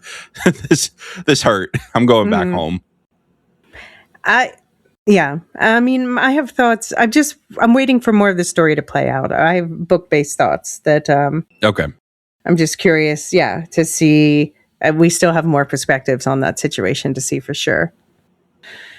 Aya Sedai continues, even the cheesiness of the music video has a couple angles / nuances. Magnus' music video was Lestat glossing over, almost literally, the trauma and violence and not wanting to share the disturbing truth with his viewers / audience.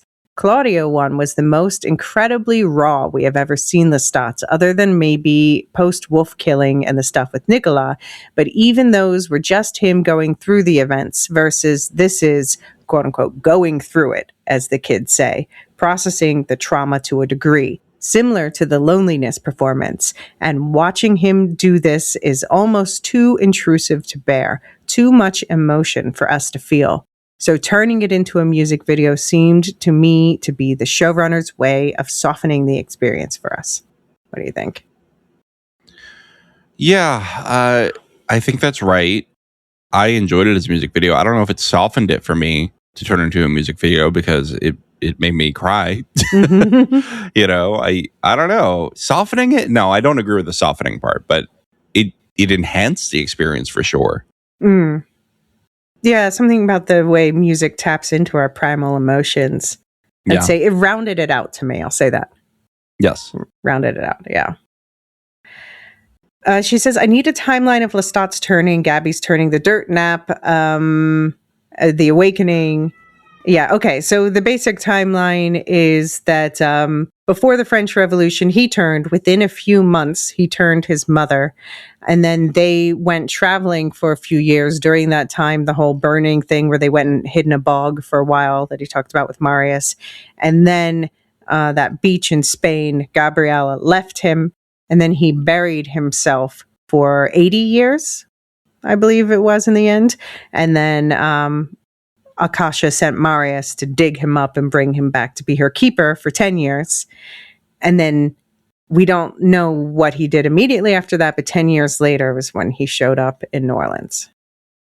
So that's the basic timeline in the show. Thank you for laying that out. It's helpful to me too, as someone who's been actively podcasting about this. Yeah.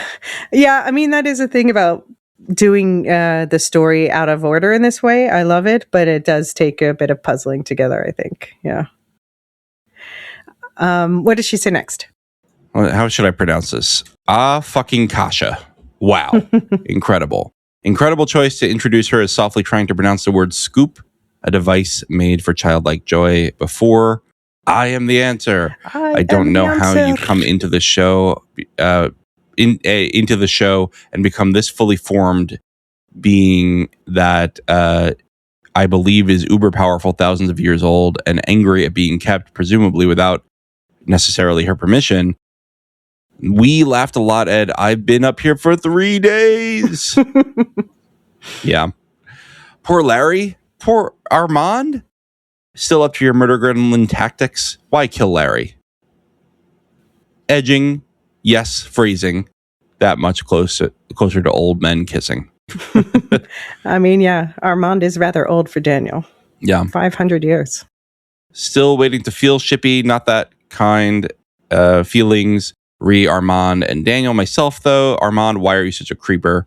Although I did find out that Armand in the book I think spoilers, this is okay to say. Yeah, that seems okay. Was fascinated by the idea of a mortal knowing about vampires, and after capturing him, sent him out in the world to see what he would do and stalked him, basically. So I'll say one thing, that the scoop thing kind of actually reminded me of an Armand book thing where he discovers blenders and is just delighted by blenders.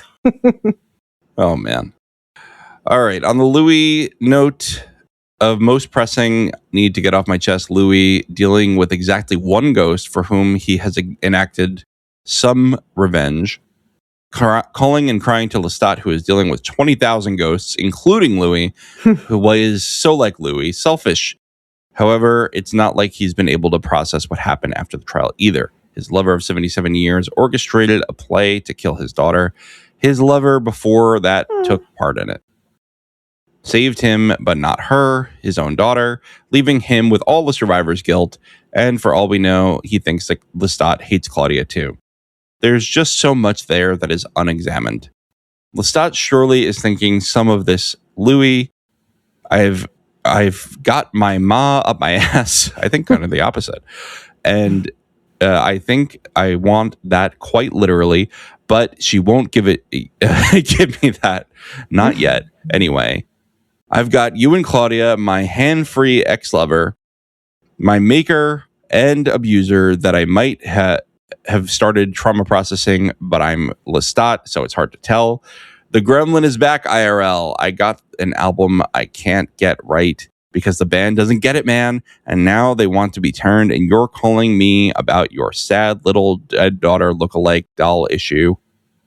But all he says is, you didn't call me after I got shot. I can't bring myself to write anything about the Lestat Regina scene in the diner. Yeah, it's dark. Yeah. I mean, I think that destroyed him. I'll say that Dopamine says, pretty much in response to this, it's with a deep sigh, Lestat says, yeah, okay, and goes into the diner for Louis, his most generous act of love ever, or has his selfishness, not his brattiness, but his complete narcissism, truly been a mischaracterization of his real heart? Because responding to Louis' texts when he only had to send 4 of them, leaving recording one time in 4 months for Louis, and then not quipping with sarcasm or throwing a fit, but just saying, I got shot and you didn't even call. Any other heated rivalry fans think of we didn't even kiss in that moment?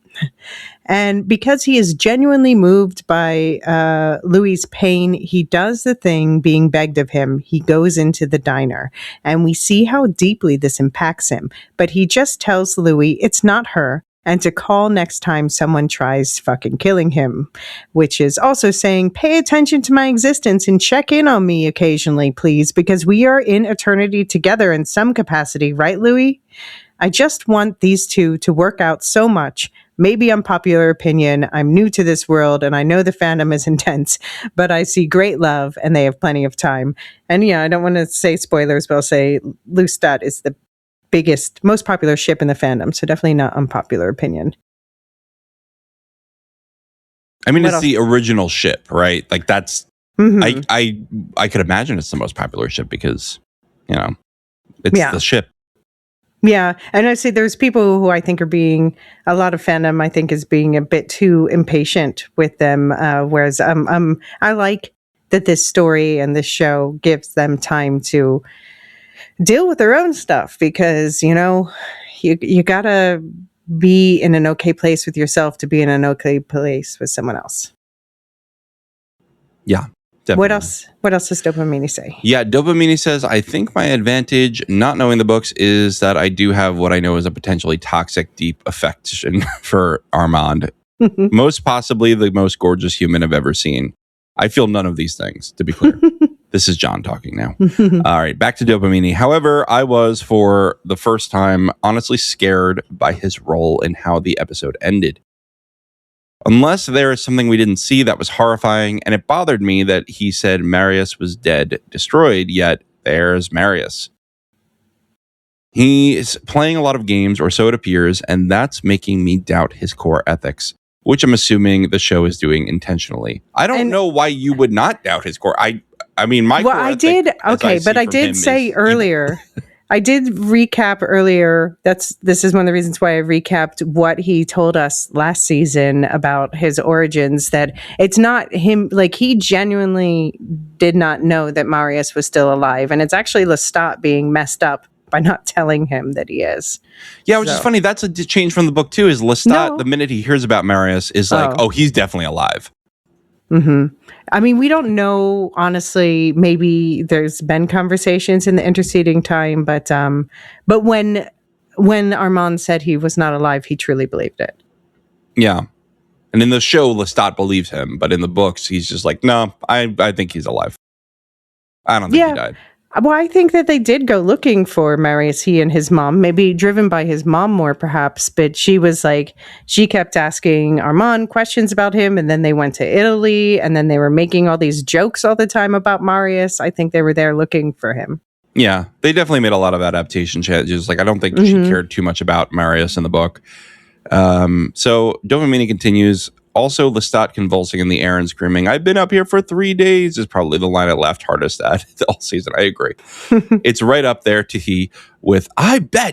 I don't think it's quite up there, but it's good. It's really good. Was Marius basically saying he got drunk before getting Akasha safely moved into the darkness and passed out, and that's why she and everyone else burned? Yes. Well, yeah, ankle. Yeah. Burned. How would the Daywalkers have been affected? Doesn't matter.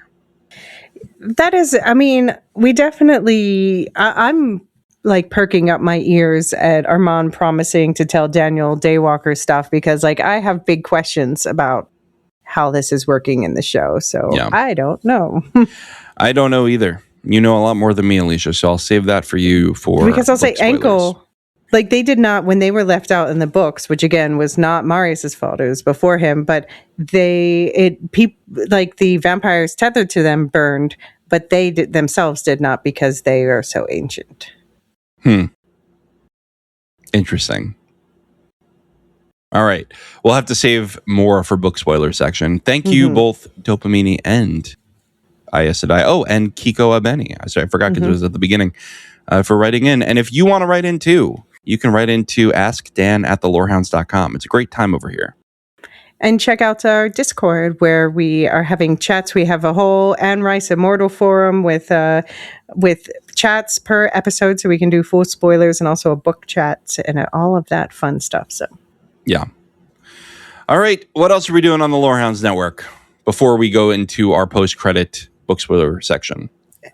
Well, there's also weekly House of the Dragon coverage coming out, which is from now on, it is David and Jean together.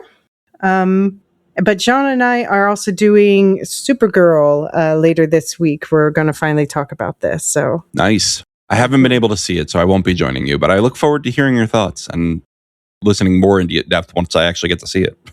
I'm actually going to see it right before we record, because I've just had work stuff to do. So, but I'm very much looking forward to it. So it's going to be fresh off the dome. Yeah. And then do check out also the Woolshift Dust feed, and that is where weekly Silo coverage is underway. So I've seen the first 2 episodes of the Silo season as we're recording, and I know people are upset about a certain amnesia storyline, but I'll say it is tied to important book stuff. But I'm really happy with the start of the season, and I like episode 2 even more than episode 1. This Washington, D.C. storyline is really doing it for me. Nice. I have to catch up now. I'm a little behind because I was traveling, but I'm going to catch up this week. I'm excited. Yeah, it's a good start to the season. Nice. And what else we got? I think those are the main things. We're going to do Second Breakfast later this month with your sommelier special. Right, for subscribers. So Patreon and Supercast subscribers, you get ad-free access to all of these episodes, plus bonuses like that. Yeah, we're going to do a wine movie this month, probably Sideways, but we'll see. It's up for a vote. Very nice. I'm excited. I'm really excited for that. That's going to be a lot of fun. Plenty of other stuff, like little bonus stuff. Like we have a Silmarillion story coming out this month with Danae from Captain's Pod. And of course, Marilyn has now joined me as my perma co-host. So Marilyn will always be on Silmarillion stories from now on. But Danae is our guest this month. Fun. Yeah. We had a lot of fun talking about Doriath, which is an elven realm, or is it anymore? Okay. I mean, it's called The Ruin of Doriath, the chapter. So I guess spoilers. Spoilers in the title. On the rest of the network, you already talked about Wolshift Dust, but we've got Cosmere Corner is launching at the end of the month. I have to get editing so bad. But yes, the first episode is premiering on July 31st. We're having a great time covering Mistborn, the Final Empire as our first book. We're doing just a few chapters a week, so check out that feed once it launches. We also have Nevermind the Music doing their weekly music and psychology show. They're always having a great time. I'm going to be guesting with them next month, so keep an ear out for that. Ooh, what's the topic? Can you say? I don't know if I can say. I don't want to ruin it for Mark and Nicole. All right. So for now, I think we're ready to head out. If you do the first two, I'll do the Lore Masters. Okay, well, thank you to everyone who's listening. If you want to help us, as John said earlier, you can, for freezies, just tell anyone else who is into this show that maybe they'll enjoy our breakdown of it as well. If you leave a nice rating and review wherever you're listening, that helps a whole lot. You have no idea actually how like a small thing like that, it makes a big deal to us. So, but we do want to especially thank the people who go above and beyond for us, starting with the community volunteers, the Dunedain? Yes, the Dunedain. Dunedain. Okay. The Dunedain. I know I used to say Dunedain, but I had to correct myself. It's spelled like that, yeah. Yes, it is. It is. But I just, once I decided to do a Tolkien podcast, I had to try to at least. And what is the Dunedain? It's the Aragorn's people. Mm-hmm. It's basically the enhanced men that are descended from the Edain and descended from the Númenóreans. Right, with longer lives and all that. Okay. Yeah. So thank you to Hen of the Pod, Nancy, a.k.a. Two Kids, Two Dogs. Thank you to the captain of the Pole Huron, Peter O.H., keeper of the show tracker, Sub-Zero, the Lorebrarian, Brian8063, and moderators, Brian8063 and Aaron K. And thank you to our Discord server boosters, Aaron K., Tiller the Thriller, Duve71, Athena Ajalea, Lestu, Nancy M., Ghost of Partition, Radioactive Richard, and Adrian. And thank you to our lore masters, Samartian, Michael G., Michelle ESC, Peter OH, Nancy M., Duve71, Brian8063, Frederick H., Sarah L., Gareth C., Andrew B., Kwang Yu, Nathan T., Sub-Zero, Aaron K., Dally V., Gnarls, Kathy W., Lestu, Jeffrey B., Elisa U., Ben B., Scott F., Stephen N., Julia F., Kali S., Ilmariel, Rocky Zim, Jessica A., Red Zippy, the TCS, Dopamini, Ellen R., Mrs. Tennant, AC Wilson, Eli W., Cassie K., Chumbaruni, Katia, Josh Lou, Paintin PDX, Corey G., Quinch, Jenny L., Slavinator, and Adrian. Thanks, everybody. We will see you after the credits for book spoilers, and if not, next week. The Lorehounds podcast is produced and published by the Lorehounds. You can send questions and comments to lorehounds@thelorehounds.com. Get ad-free access to all Lorehounds podcasts on Patreon or Supercast, and connect with us on Blue Sky and join us on our Discord server. Links for everything are in the link tree in the show notes of this episode. Any opinions stated are ours personally and do not reflect the opinion of or belong to any employers or other entities. Thanks for listening. All right, we're here and ready to go with the answers. Cue Akasha. Alicia, tell me about these book spoiler moments, because I feel like there's so much here that I'm not seeing. Well, first, we have to take a step back and address something that happened in an earlier episode. I know everyone's dying to know. I got an answer to the book question of whether or not vampires pee. And the answer is no.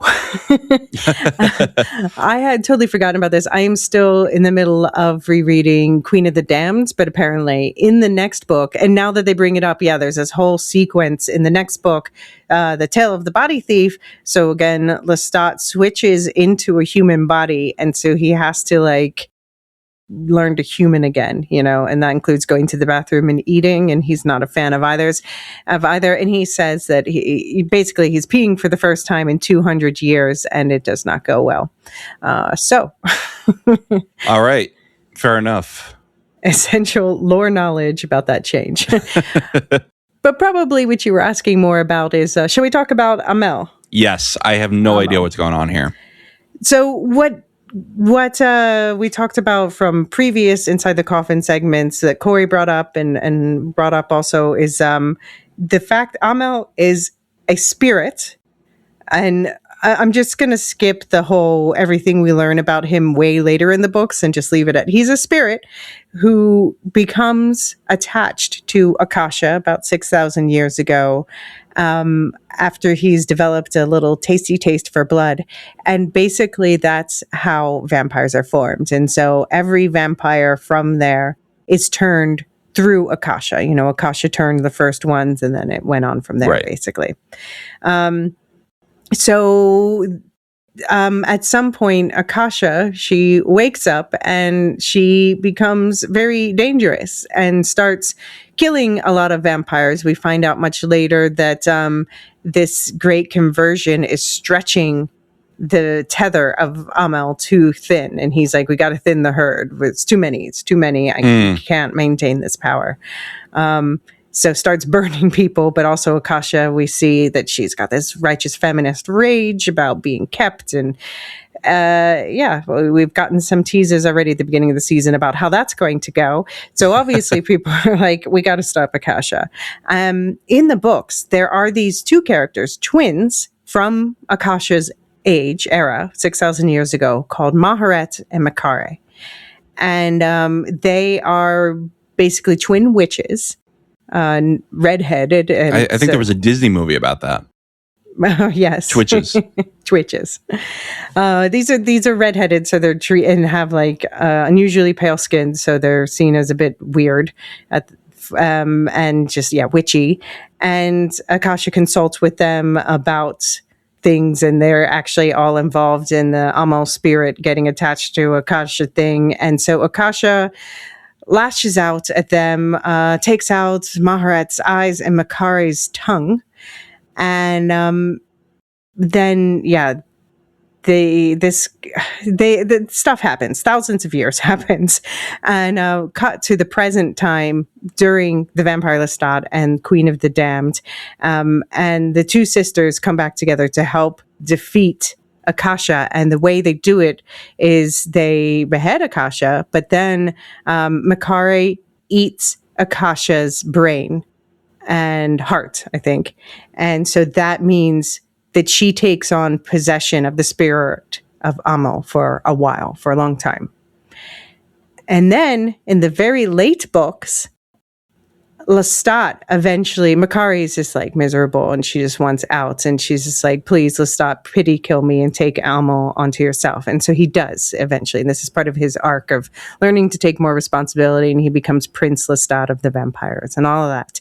So eventually Amel is inside Lestat. So that's why everybody's freaking out about him saying in this episode, in the narration, which comes from some point in the future, I, Amel. Did you follow that? Does that make sense? Yeah. So I guess they're confirming that. So then the question is, people are like, are the twins Maharet and Makare being cut out? There are a lot of people who think the fact that Lestat has been talking about these twin witches that he saw burned at the stake. Now, the burning at the stake thing, that comes from the books, but people think that maybe they're making those twin witches Makare and Maharet, even though Lestat called them in the episode Marthe and Amy Roulet. So I don't know that I buy that. We got one telling thing this episode where Akasha, in her rant, one of the things she says is, why is her tongue cut out? And it's like, bitch, because you cut her tongue out in the book. So maybe Roland Jones just doesn't want witches near this show after what happened with Mayfair witches. We're getting witchy next week. We know that. We know that already from the trailer. I haven't watched the trailer. Listen, I'm so spoiler free. Until I ruin it all for you here. That's all right. But that's the big question, everyone now. Like, so what point in the timeline, if Lestat is Amel narrating this, what point in the timeline is it? And I'm wondering now, I was like wondering next season if they do Queen of the Damned, would it be from Akasha's point of view? And that seems like, wouldn't Lestat get 2 seasons from his point of view? But I'm like, if they actually do it from Amel's point of view, he's omniscient. He was inside Makari for 6,000 years. He knows everything that's going on. We could just have the same narration. And like the books, these 2 seasons would be 2 halves of the same story, basically. And, that's interesting. Yeah. I don't know what they're going to do. And it all comes to a head in that concert that they've been teasing. It takes place on Halloween in the book. And that's where all shit breaks loose. And in the vampire world and with Akasha and everything else, it's also a centerpiece of the following book. So I think we're getting that set up next week, and that's going to be the finale. And I have to say, my one criticism about the season is I do wish that Gabrielle, when she left earlier in the season, I wish she had stayed away. Because I don't know if they're going to do this, but in the book at the very end, when all hell breaks loose, she shows up with a getaway car to like take Lestat and Louis and some others and, get out. She shows up as a savior, and that's not going to hit as hard considering she's been around the whole time if they do that. Yeah. No. Yeah, that would be kind of cheap. I wonder if they'll just give that job to somebody else for the getaway car. Oh, make it Christine. Yeah, I was just thinking that. Like, Christine shows up, she's like, get the hell in. She would fit her character, to be honest. One other non-Devil's Minion Corner theory I saw this week that I don't hate it.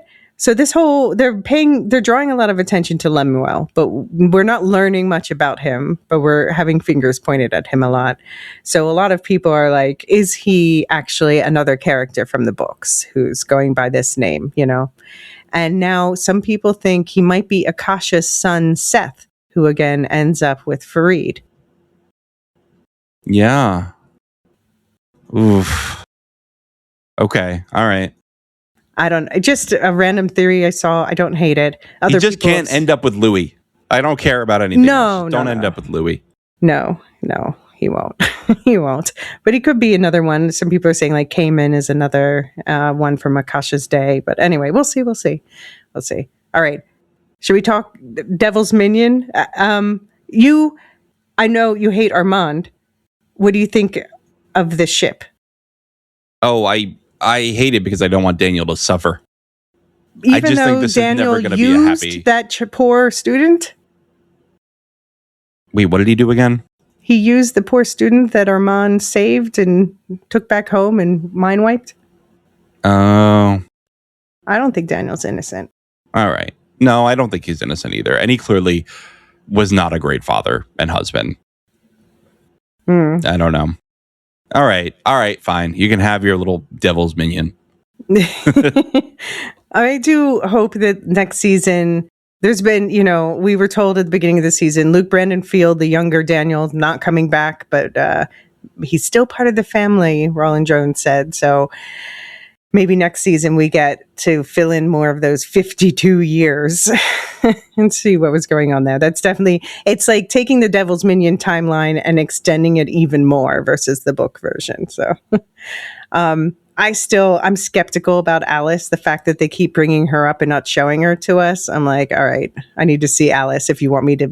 I'm starting to go with the tinfoil hat theories on Armand being Alice. Okay. Distorted memory in Daniel's mind. Yeah. Ugh. This guy has really pulled a number on like everybody in his life. He's had so many numbers pulled on him. No, I don't think as many numbers as he's pulled. I'll be honest. I do not think his output is less than his input. We need a Vampire Armand season, and then everyone's going to feel so bad about being so mean to my poor little murder. Maybe I'll keep reading. We'll see. I needed a break after all Lestat's. He does do a bit self-pitying. I mean, I'll say, the Vampire Armand book is the one that Mark said he stopped reading. And I think someone else today said they also stopped reading in the middle of that book. I'm like, no. We're not with you, Elysia. We're not with you on the Armand trade. I'm sorry. A lot of people are. There are dozens of us. Oh. It is interesting that, so not only do we have like the older Daniel timeline, which we've talked about may be mixed up in like the David story because David was killed off screen. So we think they're giving that story to Daniel. But, and about that, about Daniel dying bad, in last week's After Dark episode, Eric Bogosian said he told Roland he wanted a good death. So I think they are planning that story, but then they were saying like, but they have to plan it now. So I think it's not going to happen this season is my guess. Like if they're planning to keep to the books, it would happen then in season 5. Yeah.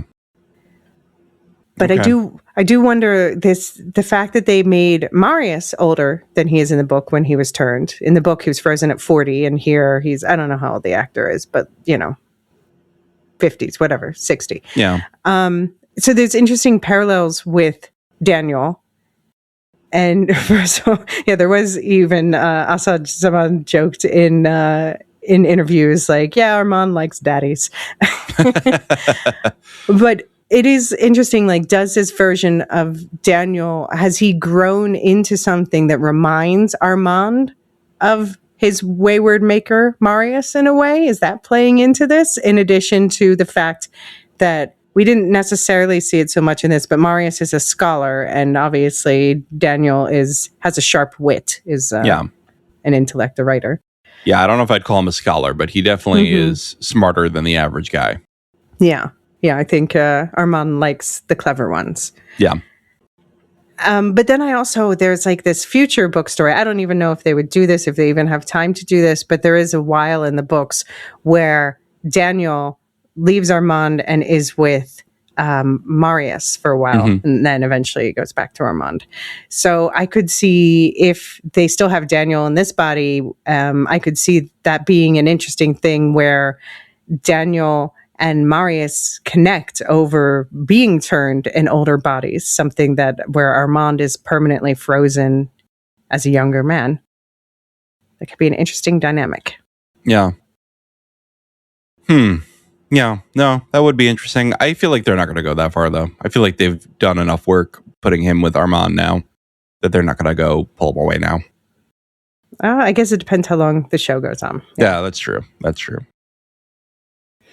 We did it, Elysia. That's it. That's my Devil's Minion corner. We did a whole other week. Vampire Lestat. There's only 2 left, and it's long as ever. I'm sorry, I'm so obsessed with this show. No, I'm obsessed with it too. Don't apologize to me. I think the fans are going to have a great time with this, and I'm having a great time podcasting with you about it. Yeah. It's really fun to talk about and obsess about all the details because it is a show where you can tell everyone involved at every level, from costuming to writing to acting, filming. They all care so much about all the details, and you feel it in all the nuances. Absolutely. All right, well, everybody, we will see you next week for the penultimate episode of the season.